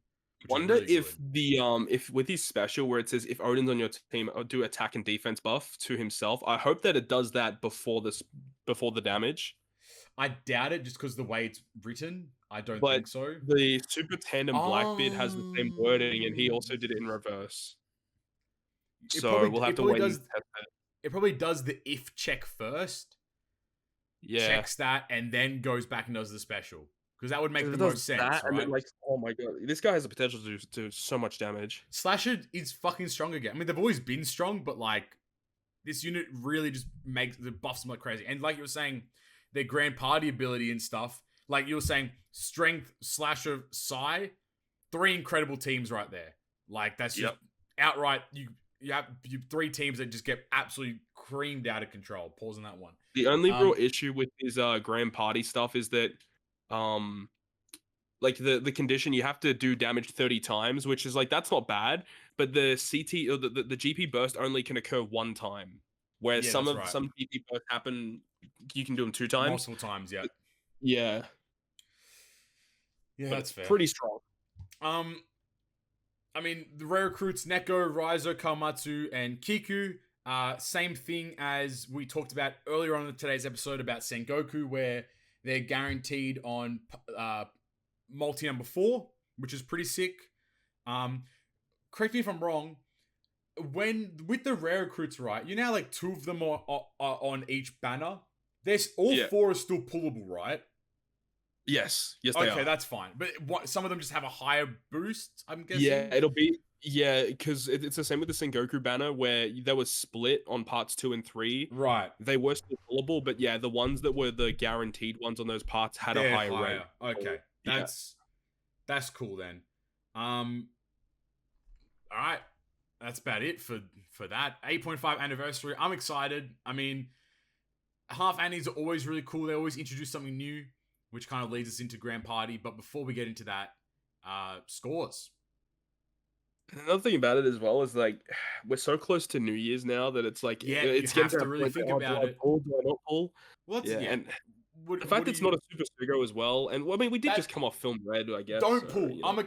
I was gonna save that for a bit, but I'm just gonna say right now, don't pull. I know the character's sick, and we're all gassing him up right now, but the stars are saying like he's not a Super Sugo Fest unit, so that already he's going to be in the base Legend pool. It's only part 1 of the anniversary, so anything could happen for the following parts. We could get him appearing again on a different banner. We could get better legends that are coming. We could get a Super Sugo Fest that happens as well. And like Todd said, he is... we are very close to New Year's. But counterpoint, waifus are available on this banner. I had to say it too, yeah. So if you don't have the waifus, it might be a shout. I know Tony Twans is doing 10 on this banner to try to get the waifus. If you don't have the waifus, it might be a shout to pull on the banner. But maybe wait for all the parts of this banner to be announced. Not parts of 8.5 any, but parts of the K-Dad banner. Because the waifus might be available on like a part 2 or 3 and might have a higher boost. So do you want to hear the worst case scenario? Go for it. K-Dad are gonna be re-returning on banners similar to waifus. Imagine if that was the case. Shut up. Don't speak it. No, do not manifest that. Do not that manifest that into the world. Do not manifest that into the world. I'm just saying that's a possibility. Well, we would get the banner info today. So like in 1.5 hours, more or less. Correct. So, yeah. I'll tell the big man. What was that, Knight? I said I'll tell the big man to do it. Yeah, just let Yoshino to not do that, please. It's fine. I would appreciate it. That's a great point I didn't even think about, which is kind of scary because you could be right, which is a little intimidating. But I mean, if that's the case, it will say in the banner information, and then if that's the case, maybe pull. I don't know. Even then, how many times has waifu come back in the last year? I would say they have come. This is the first time they've coming back. Yeah. Yeah. And the other Sugo units come back. A lot. Exactly. Literally. So if this is like waifus, I would say this is not the worst time because this is the next time you can have a chance to get them is what, in a year? Probably Global Annie in February they'll be back. Oh, 6 months. Or potentially on New Year's, depending on how they kind of like caveat the celebration. If they make it like a big celebration, then it could potentially return, but I doubt it. Maybe, we'll see. But without further ado, gents and ladies in the background, scores. How do you feel? Without using the unit, 9.4. I would say like 9.5, just purely reading the information at the moment. 9.4.226. What is this, a version update or some shit? Damn. Yeah. It's a 9.4.226. Wait, what number did you say?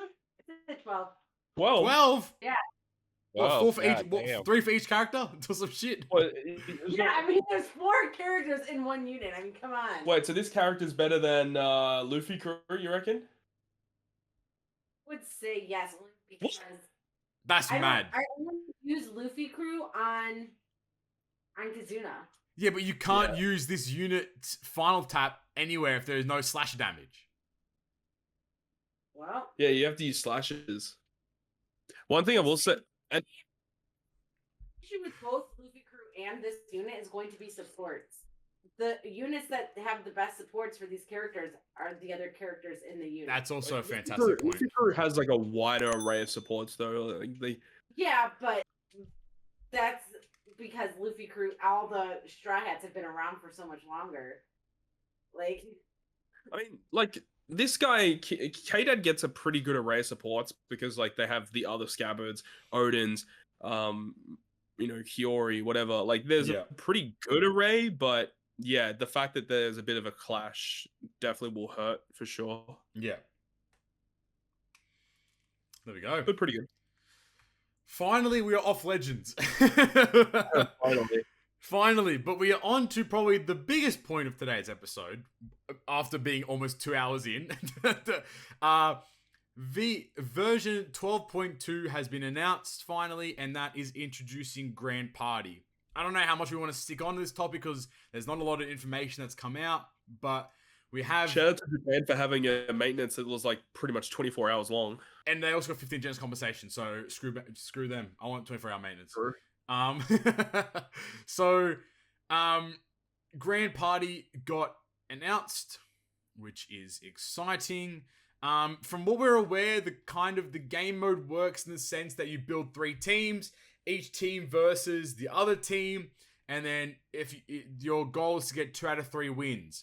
The content itself is not based upon I'm trying to scroll up to find the actual specific thing was written up. There's no win streaks or ranking bonuses associated with Grand Party. And then about the gameplay. When you use a GP burst launched by your own leader, during a character action, the burst will be activated after the action is completed. About stamina and permits. Unlike Pirate Rumble, you cannot gem for Grand Party stamina such permits. The maximum stamina such permits permitted may change. Stamina such permits will be reset daily at 4 a.m. PST. Stamina will not be spent if you lose. You can just re-challenge the match. About matchups, you can choose to skip a GP match during a Grand Party, but your burst will not be used during a skip match.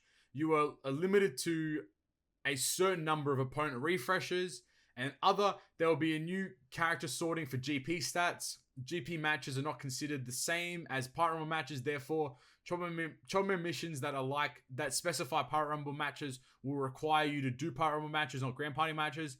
GP stats may be added to already existing characters. So the way that I see that it's going to work is that from the UI you build 3 teams.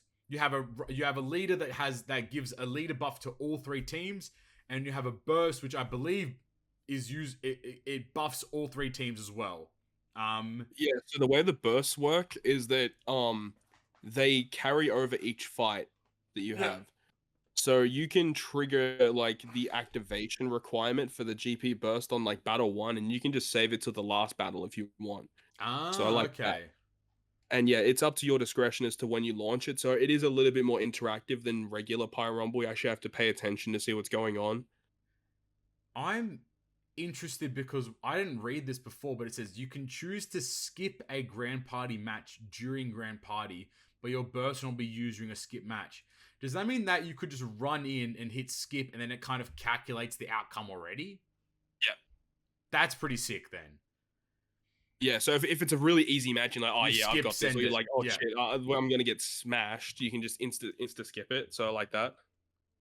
Next question. You are okay. It says that you don't lose stamina loss, you can re-challenge. But does re-challenging mean you can't use the same team? I don't know about that. I'm not sure. Because isn't it based upon... You have to change up I think you still get 3 stamina per day, but you can't gem to refill your stamina. Correct. Another thing that's interesting, I don't think you haven't mentioned it yet, but when the time ends, it's not an insta loss. No. It's whoever has the most remaining teammates is the winner. I think it's the most remaining units is the winner, which is pretty interesting. So that's a good update. I like that. So there's a big incentive to using 8 units in a team. Like, I mean, Yeah, you obviously so if should. you have a lot of those Rumble Rare recruits, it's best to just run 4 Legends, full Rumble Rare recruits, and just fill out all your teams so that Correct. you can have a better chance of defending. Mm-hmm. Because it seems like with Grand Party, the strategy is going to involve having good defensive and attacking like opportunities. Because it seems that like the team slot 1 versus slot 1, unless I'm wrong. I believe that's how it's meant to work. Correct. So like you want to have teams that are capable, and that's why that has like those 2 swap buttons to swap the order of the teams that you've got there. Yeah. So it actually makes a lot of sense that they do it that way because of the way that the GP leader works and the GP burst. Sometimes the conditions that you need to fulfill for those can be very difficult. Like, for example, Sai Yamato, in order to use her GP burst skill, you need to heal like 10 or 15 times. And that's pretty difficult to do in a lot of cases. So what you can do, you can just stack healers on like one team at the start, so you can insta get her special and then use it later on battle 2 or battle 3. So that is like the idea, I suppose, and what they're trying to do. I mean, there's not much for us to really go on. Like, we have a bunch of leaders already. Like, they've just been introduced in the game. I think there was an image of them somewhere. And all of them have the GP burst and then GP leader as well, which is kind of cool. But like, there really isn't much for us to kind of go off right now. Like, I mean, it's not out yet, so we can't really see what it's like. It is out in a couple of days, though. Going to be. Yeah, so, it's in like what, 4 days, 3 days? And it's interesting because it's on the game screen. It's like next to Part Rumble, so it's not like hey, I'm gonna say the word. It's added to the content cycle. Like it's its own thing now, which I think is pretty cool because it's another thing to do, I suppose. But so the units that currently have GP leaders skills and bursts is 6+ Uta, Snake, Film Red Snake Man, Film Red Shanks, 6-star Uta, Super Tandem Luffy, Ace Yamato, Hybrid Kaido, Waifus, Final Tap Straw Hats, that didn't help much, but V2 Straw Hats, Roger Whitebeard, 6+ V1 Odin, 6+ Yamato, 6-star Yamato, the Onigashima Trio, so Luffy, Law, Kid, Roger, Kaido, V1 Kaido that is, and Luffy and Law. Yep. So a pretty decent array of characters there, and a lot of them are actually pretty good in Rumble as well, so you can get a lot out of that. I like that they gave buffs to the different versions of the same character, like Yamato and Uta. Yeah. That's cool. Yeah. 2 things that I wanted to say. One, I'm interested to see how it's going to work in terms of it's not based upon points, it's based upon wins, which I think is pretty unique. And also, there's no gemming for Stam. So it might be a more heavily strategic game mode where you want to get the most wins naturally and such. So you want to be building these really intricate teams, which I think is a pretty cool idea, because the issue with Pirate Rumble now is that you can just refresh until you find a team you can beat, and you can just spend as many gems as you want to get as many points as you want. So it kind of takes out both of those 2 aspects. And second point, I'm very interested to see what the rewards are going to be. Are they going to be generic? Are they going to be specific? Are they going to, because they said that you're not going to get any Pirate Rumble tickets, I don't believe, and no tickets to upgrade your stuff with. The infographic mentioned win great rewards, and then on the screen it had cotton candy or gold candy, Rumble scrolls, gems, and bounty. Which is, so I don't know if anything's going to exceed that. In terms of great rewards, the only thing that I would consider at this point to be a reward that I would really want to get are level limit break posters, specifically the legend ones. Yep. And if they for some reason had super tandem or final big tap tablets, this is their chance. Yeah. This is actually their chance to introduce more ways to get even things like hunger, fear, ship buy, all that kind of stuff as well. Bring those tablets in, and maybe once a month or once a cycle, drop a tandem tablet, drop a final tap tablet. We need that shit. What we didn't, we didn't specify, but I believe that K-Dad is the first final tap legend that isn't Super Sugo. Well, technically waifus. That's also... Actually, you have- And yeah, the rare recruit admirals. That's also a good point. They're not legends though, but yeah. But like, they're not Super Sugo. Like, so if Final Tap's gonna start to follow suit of Super Tandem, like, well, that's why I'm saying, like, that's why I think K-Dad are probably gonna be like not gonna appear very often in Sugos.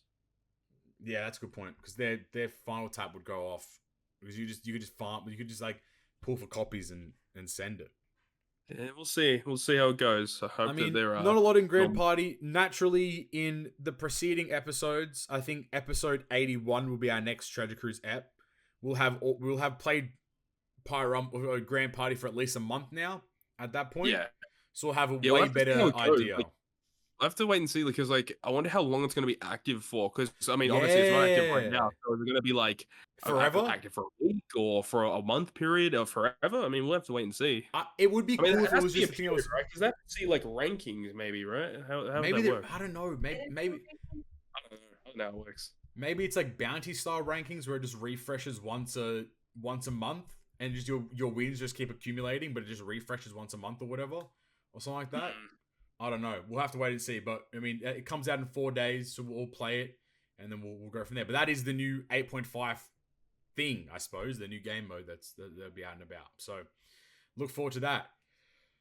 Wow, what a great app, lads! And it's only halfway done. Into everyone's favorite section. In other news, Raid Bullet made a return. Nothing special about that. About that. So I'm so happy that Raid Bullet made his return. They changed the Kazuna 5+ Shanks art. So Uta went from having wings to not having wings. Again, don't know much about that. I guess if you've seen the movie, it might make more sense to why they did that. At that point in the movie, she was not supposed to have wings, basically. Oh, okay. Well, that's kind of funny. Film Red banners got extended to November 11th, just to coincide with the release of the film in other countries. There was the October medal exchange. I'm just trying to scroll to find it because it happened ages ago. But you had Robin Jinbei, Halloween Boa, Halloween Law, Halloween Mihawk at 400 tier, Snake Man, V2 Snake Man, Sanji Judge at the 250, Enel and Hody at the 150. And then you had 4 Halloween units in Sanji, Chiffon, Perona, and Bato.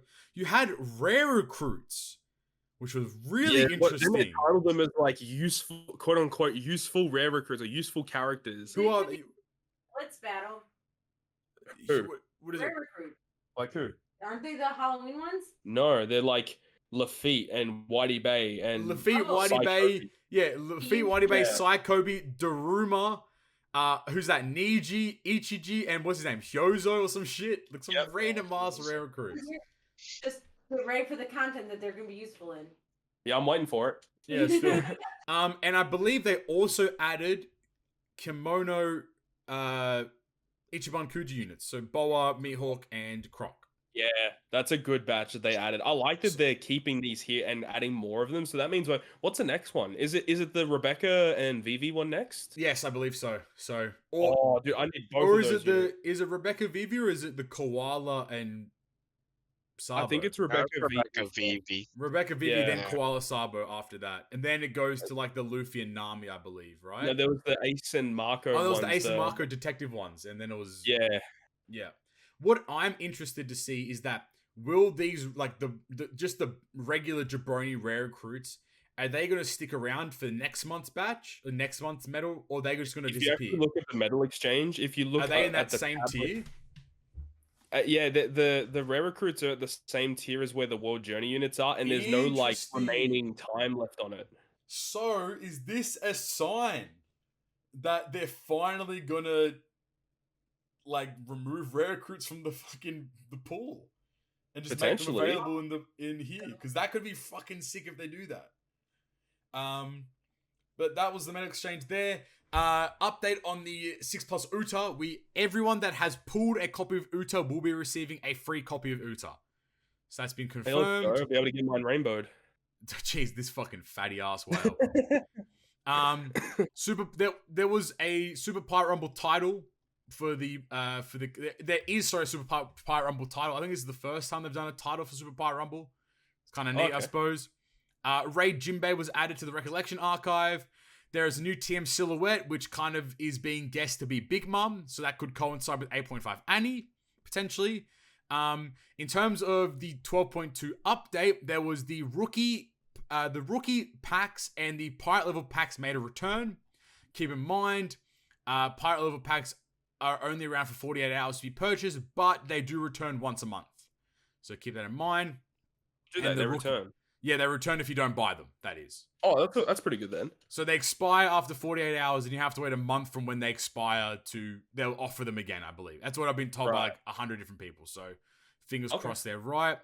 The rookie packs are there. So like these gem packs, I would say are very valuable, like just to purchase. Especially the rookie rookie login pack is sick. So like make sure you go purchase those if you spend money in the game. If you don't bother, no stress. And then Buena Festa and Psy Perona were added to the race shop. So that's pretty cool. Buena Festa 6. Psy Perona is also a pretty sick unit. 3,000 raid points each. And that was in other news. From everyone's favorite section into the shout-outs. Let's go. Yo. Let's fucking go.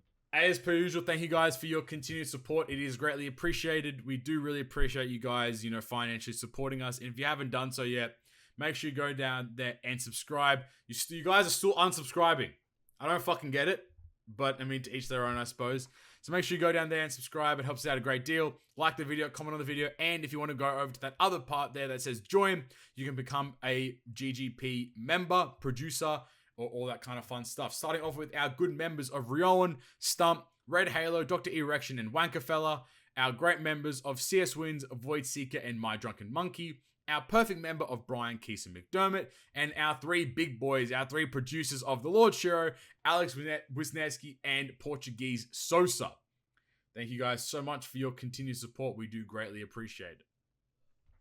Now, thanks, guys. From the shoutouts into everyone's actual favorite section, it is the Q&A. As per usual, you can send your questions through to us via @GGP Podcast on Twitter or our YouTube community tab. First question comes in from Joba. What's going on, Joba? He says, top 3 husbandos and your top 3 mains in Smash. If you guys play Smash, that is. Top 3 husbandos and top 3 mains in Smash. Correct. Well, I'm just looking at the Smash list now. I think my Smash mains would be Ken, Incineroar, and then probably Pokemon Trainer. I respect that. Knight, what do you have? Sheik, Snake, and Kirby. Nice. Sheik, Snake, Kirby, nice. I would say Lucina, Incineroar, and probably Byleth, I think would be the three Dons there. Husbandos, where are we sitting? Top 3 husbandos. Oh my God. I have to get my anime list open because I don't know the guys. I didn't even think about this shit. Carissa, who's your top 3 husbandos? Yeah, Carissa, who's your top 3 husbandos? In anything in anime or in any easy. anime? Yeah, who? It is Ace, Law, Zoro. There you go. It's just all straight One Piece. I feel that. Easy peasy. Where are we here? I'm gonna say, I'm literally trying to find the animes. What fucking anime have I watched, man? Jesus Christ, I'm cringe. That's the other thing. I don't know what other animes I would have watched. I would say Peter Griffin. Oh my God! Oh, there's no way the Don has said that. I can't. Okay, I would say Oreki Hotaro from Hyoka. He's a fucking goat. Levi Ackerman from AOT. And then, what's the Don's name? Wakana Gojo from My Dress Up Darling. There you go. There's my 3. Do with that what you will. Knight, who you got? Surely you got some juices. Law, Aizen from Bleach, and... Nice. Could be my 3rd. It's tough, bro. The husband is tough. And you never think about them. What are you talking about?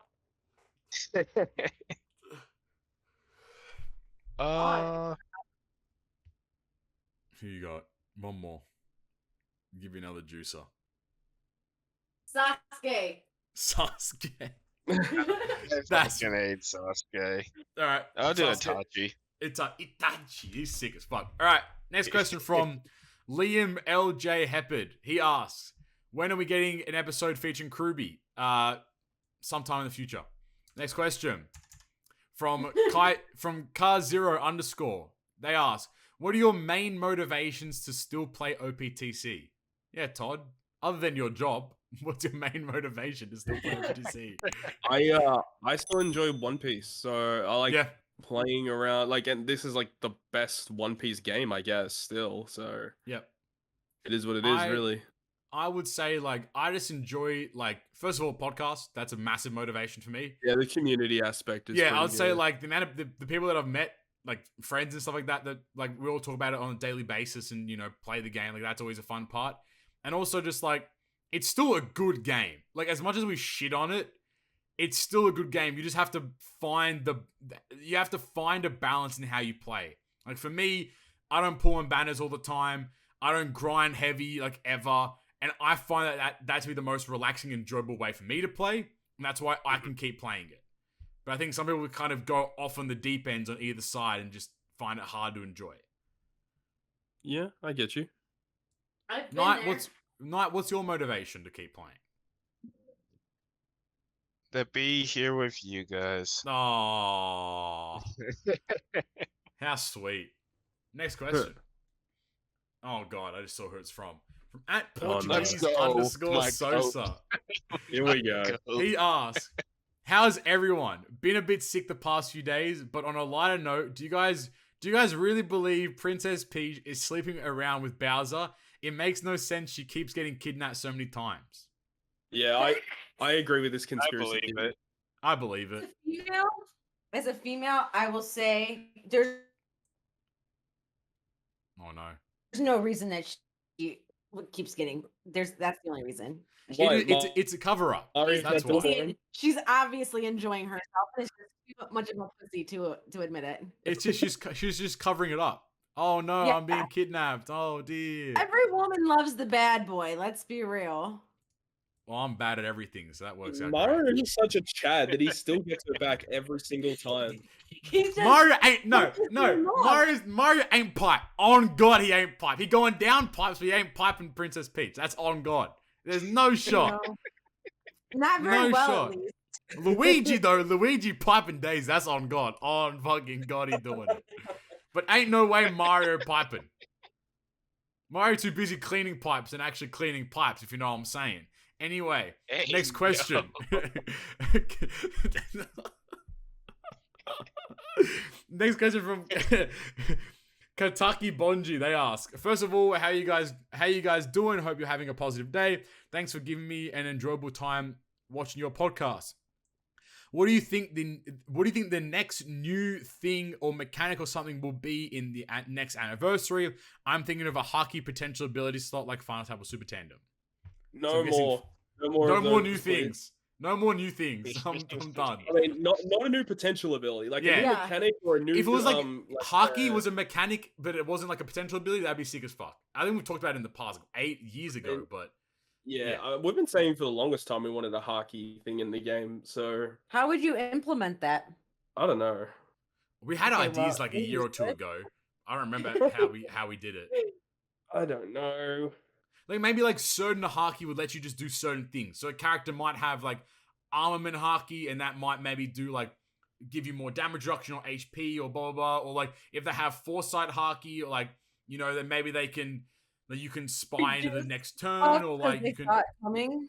Yeah, dodge debuffs. You can dodge debuffs or something like that, depending on the level of that. Like, or, like, you can see what slots are coming up next or something. Yep. You know, that's like the debuff, so it automatically like lowers the number of turns. You could lower the number of turns on debuff because you saw it coming. Yeah, I agree. That'd be fucking cool. Like that kind of stuff. If you had like Conqueror's Haki, maybe like there's like added damage at the end of the turn, super effective damage. Like, you know, I think that kind of stuff would be cool. Armament could be like damage through defensive effects or something. Exactly. So I think that as long as they introduce it as an ability that isn't like a potential ability, but it's like you have it as an added benefit to the character, then there would be a lot of like a captain ability or a sailor ability. Like kind of like a sailor ability potentially, but like a new thing, not like sailor ability, but like a hockey ability, like maybe, a hockey that. ability, like adding yeah, like a hockey ability. If they make it too strong, maybe they limit it so you can only use it if you're like the captain or something. Correct. You know, like so certain people are on the crew with you. Yeah. Like yeah. Tandem it up, make it like a similar to tandem, but like Zoro can only use his observation hockey if he's with Luffy or something.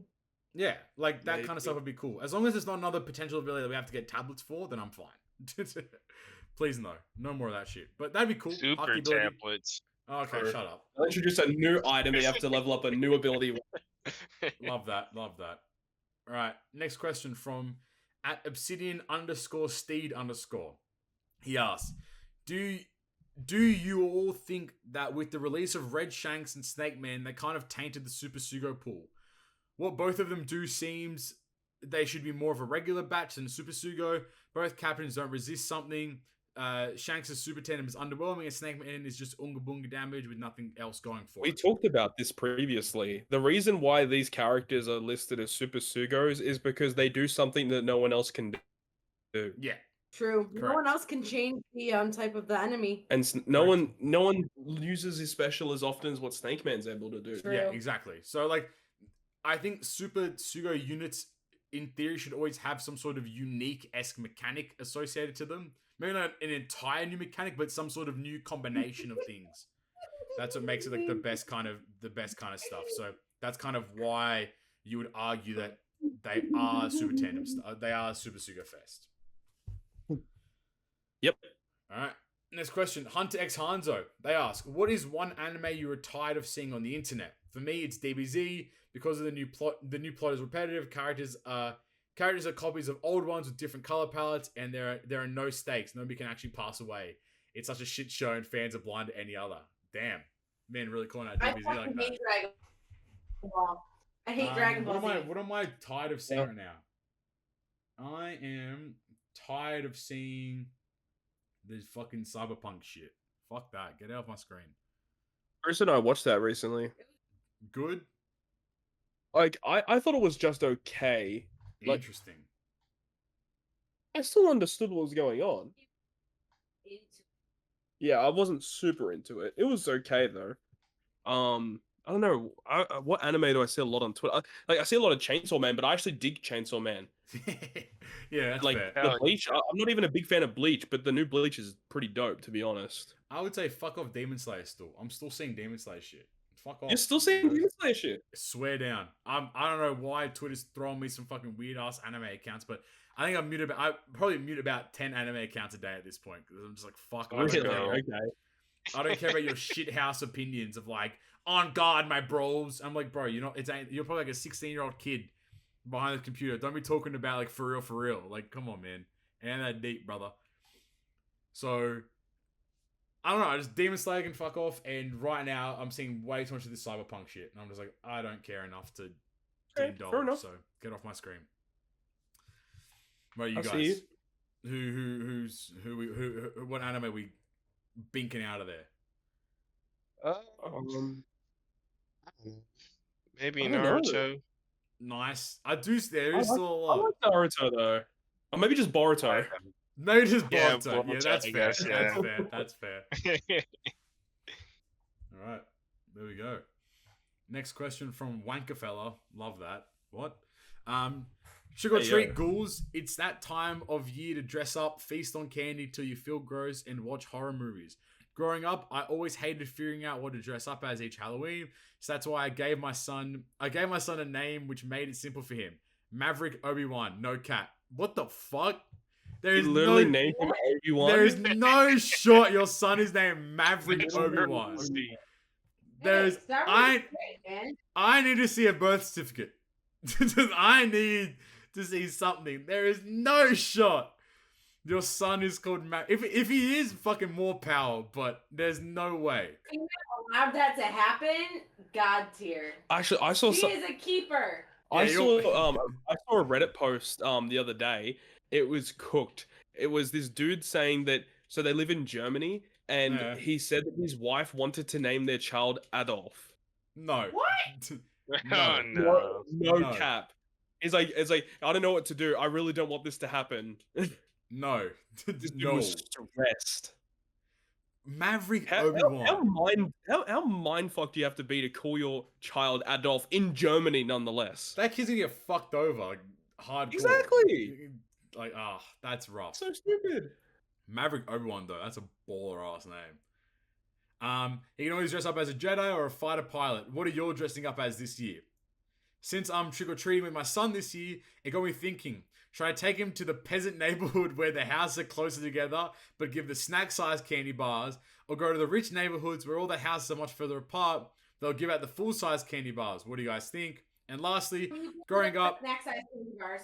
I was going to say, closer together, snack size seems like the way. Yeah, You you get get more variety. more variety, I grew more up in a content. neighborhood that was like that. There we Where go. houses Answered. were closer together, and you got pretty janky candy. And then we moved to the suburbs where the houses are far further apart, but you got nicer candy. And I would 100% say go back to the janky ass neighborhood, get There you the go. snack size things because you'll get more of it, and in the end, it'll equal out. It'll equal out, if not be more. Probably more, I would say. More houses, More to cover, more variety. coverage. More variety, yeah. And lastly, growing up, movies like Scream would scare the bejesus out of me, but that was until I watched Japanese horror movies. Those are next level. What's the scariest horror movie you've ever watched? So he asked, what are you guys dressing up as this year? Are you guys dressing up as anything this year for Halloween? Any Dressed up Halloween anything parties? for Halloween. So, yeah, because I don't think Halloween's not as big in Australia as it is here in America. So Todd and I for Halloween are actually going to the Cleveland Browns game. Hell yeah. He's dressing up as So kid. we'll be dressing up as drunk football fans. Yep. Nice. Love that for you guys. Knight, you dressing up as Pretty fun. anything? Yeah, sure. Well, we'll see. I'll have to see if it'll come in time, but Oh, yeah, I might dress up as something. We'll let's see. go. We have a Halloween party tonight, and me and my 3 friends are dressing up as the Wiggles. So, Hey, yeah. let's go. so I am Yummy, the yellow Wiggle. I'm the leader. Okay. You know the vibes. He's I'm the the leader. main guy. I'm the main character. I'm the MC. Yep. Well, I'd be. Yeah, of course. And scariest horror movies. I can't. What's the scariest movie I've ever seen? Well, I don't know about scary, but it definitely like it's stuck with me for like still to today, and it's a movie called Tusk. Okay. Oh, Tusk, let's go. Yeah, and the whole premise of the film is that there's like this really like fucked up doctor guy, and he basically kidnaps people and he turns them into walruses. And it's not scary, but it's so freaky and disgusting, and it sticks with you, man. Oh my god. You're afraid of turning into a walrus. I already said it's not scary, but it's something that has stuck with me because of how weird- disgusting and creepy it was. It's a weird Oh my concept. God. It wasn't actually scary though. I can't do horror movies, so I just don't watch them. I literally Yeah, I hate him. I hate horror movies with a passion. I hate being scared. I hate the feeling of it. I can't handle it. I honestly can't even tell you the last semi-scary movie that I've ever even tried to watch. Yeah, we're all pussy bitches here. Night, what are Not you? the scariest, Oh, but great like the Halloween. only one. Oh. No, go. What was it? Yeah, I was just gonna say like the only one that's like left a pretty big impression on me like as an adult is VHS. What's that about? That one's pretty fucked. It's like found horror films and like it's like a whole bunch of like different movies like all in one, but the first one was pretty it's different and Mhm. that one got me. Yeah. There you go. Would I'll watch all the recommend. murder shows in the world, but you give me a horror movie, I No can't. bueno. Nope. Not thanks. touching that. Not touching that with a 10-foot pole. I'll tell you what. True crime and like murder shows are not meant to be scary. No, but they're real. They really happened. Yeah, but they frame it, and the cinematography of horror movies, their purpose is to Because scare you. There's totally a guy that has survived 9 times of being killed and comes back every Halloween. Yeah, and with there was the same fucking mask. and there was totally a guy that got turned into a walrus. Murder shows should be scarier because they're based on what really happened. Like that actually happened in real life. Yeah. I guess you're more interested watching them as opposed to watching them to be scared, though. You're going into it with the mentality of like, I watch them to figure out how I'm gonna get Todd out of my life.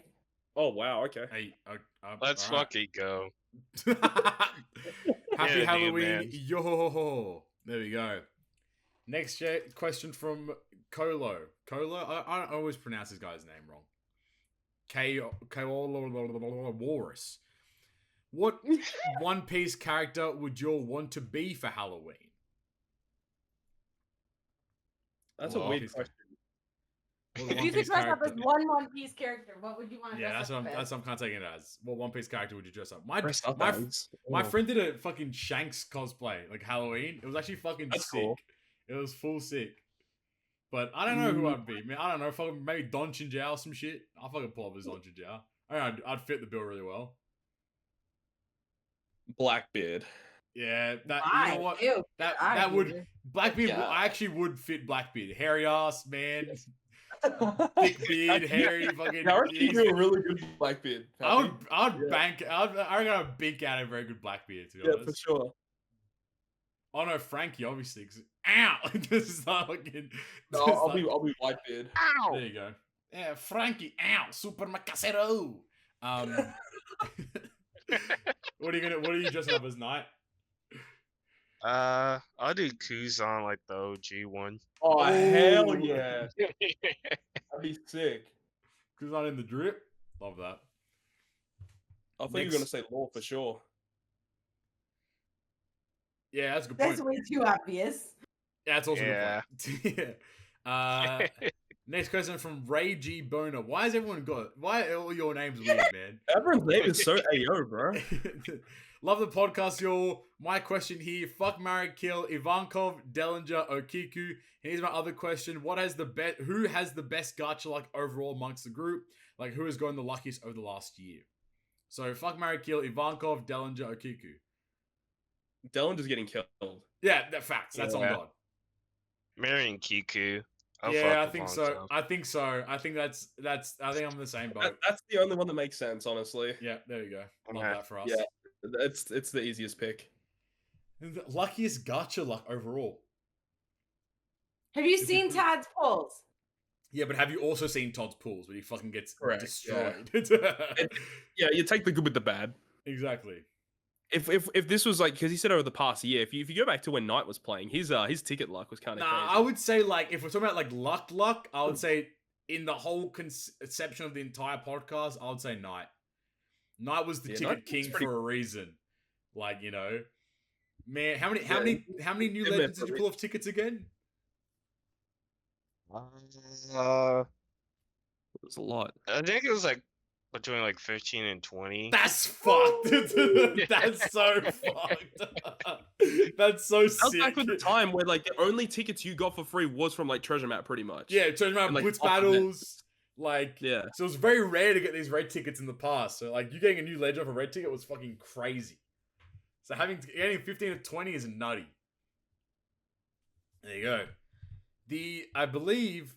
Oh, no, this is the second last question. It's like the third last question. The next question from JF Keenan. He says, "Hey guys, it's me, Cam, taking a break from typing to make new challenges in the works for fun and video. So let me write a few questions down here. I recently got to buy almost all the main katanas in one piece, like Zoro to Odin. So I have a weapon wall being made. I like all sorts of stuff from games and such. But just curious, what's your favorite theme of weaponry stuff? Like, do you like old medieval swords and armor? Maybe some sci-fi stuff like Halo Master Chief armor or lightsabers? Just stuff like old Japanese Shogun war katanas, or even just flat out real weapons, or even impractical collectible stuff too.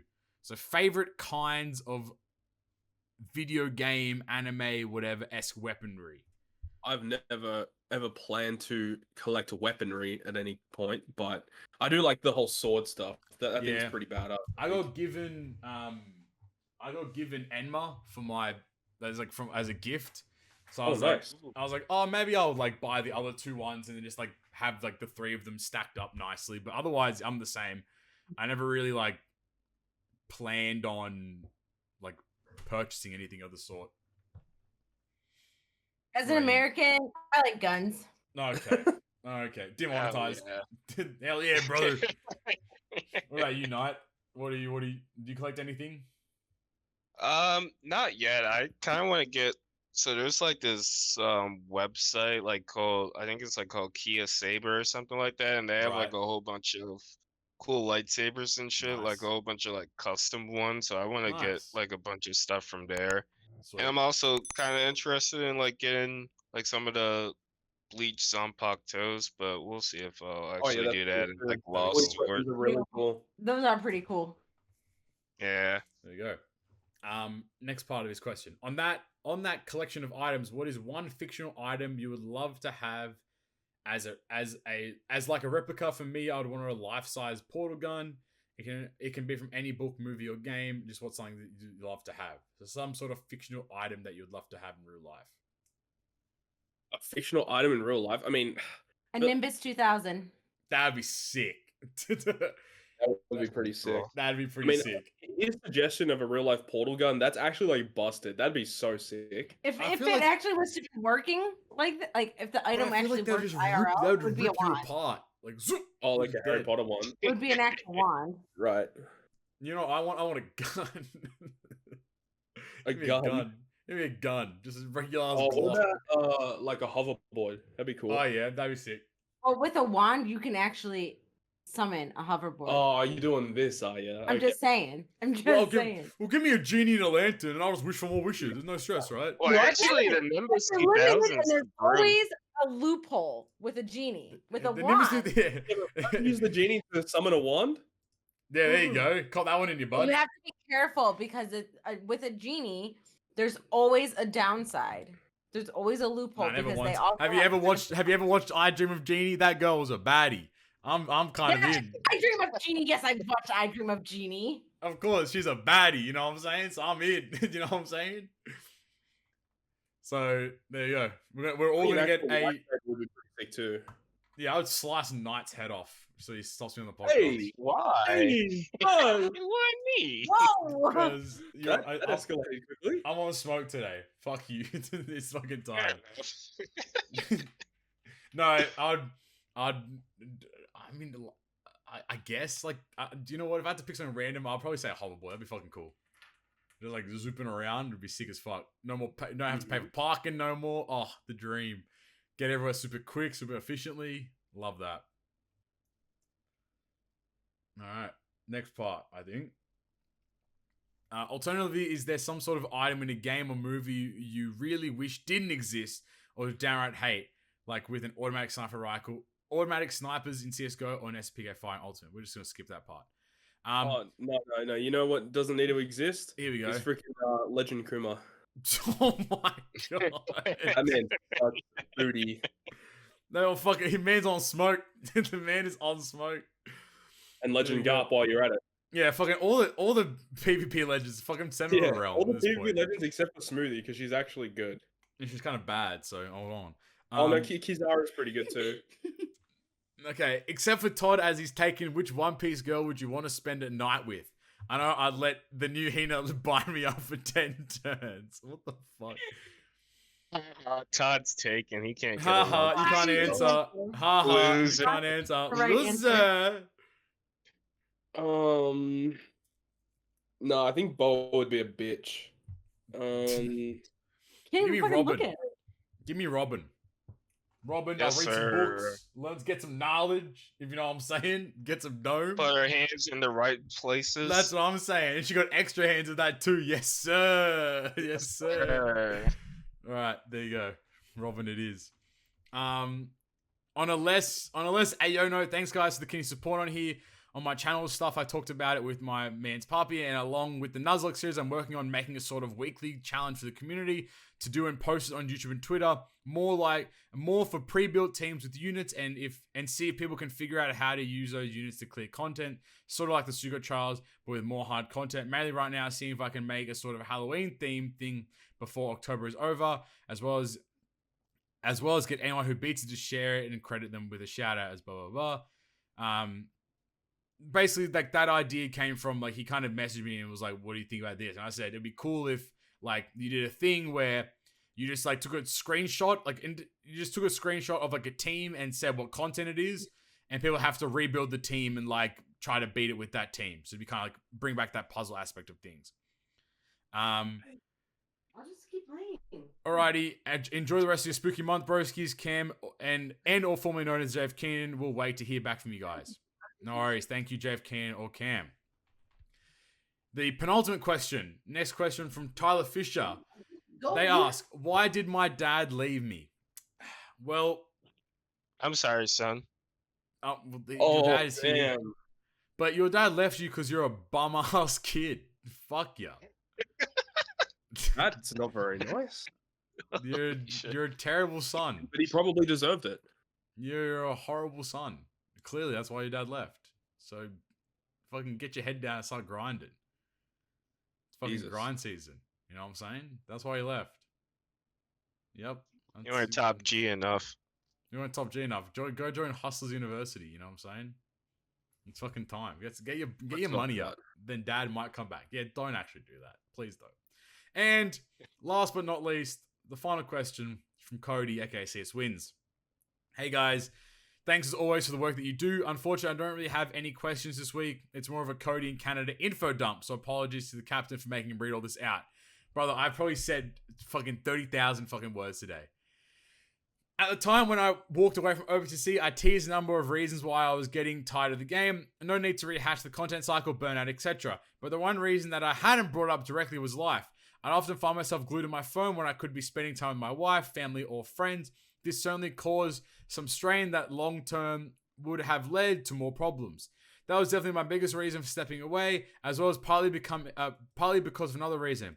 I have a very big piece of news that should largely be a GGP exclusive within the community. My wife and I are going to be welcoming a baby into our lives in May/June of 2023. Hey, Congratulations, Cody. Cody. Hell yeah. You touch grass and you're no longer a virgin like the rest of us. So that's incredible for you. You fucking did it, mate. That's awesome. In May, so my birth month. Me and your child be sharing the same birthday. My birth month. Nah, May. We stay in May. Fuck June. All my homies hate June. It's still very early, but feeling more real every day. I'd be lying if I said I wasn't scared as all hell, but want to give an extra special thanks to you fellas in the TC community as a whole for the welcome support as I've always gotten from you. It's been a pleasure every step of the way, and I look forward to more GGP eps. Much love as always, guys, and hope you and your family is doing well. Your boy Cody in Canada, and he said some other stuff there, but that's all good. Yeah, congratulations. That's fucking incredible. Long-time viewer of the yeah, he's the GOAT. He's every episode ends with a Cody question, so it's wonderful to hear. You know, Cody's gonna be a fucking dad. That's some guy's dad. Crazy, right? At least he's not gonna be like Tyler. Huh? He's gonna be like, Ty doesn't even have a dad. Hold on. That's right. Exactly. But also, this guy's gonna be a dad and he likes peanut butter burgers. So I don't know how he's gonna do in fatherhood. That's what's up. That's the best father. That's no. Cody gonna be in the delivery room with a peanut butter burger in hand. Like, you know what I'm saying? That's fucking crazy. Oh, but no, that's wonderful news, and we're very appreciative that you share that with us and the other GGP listeners. That's super awesome. But finally done, fellas.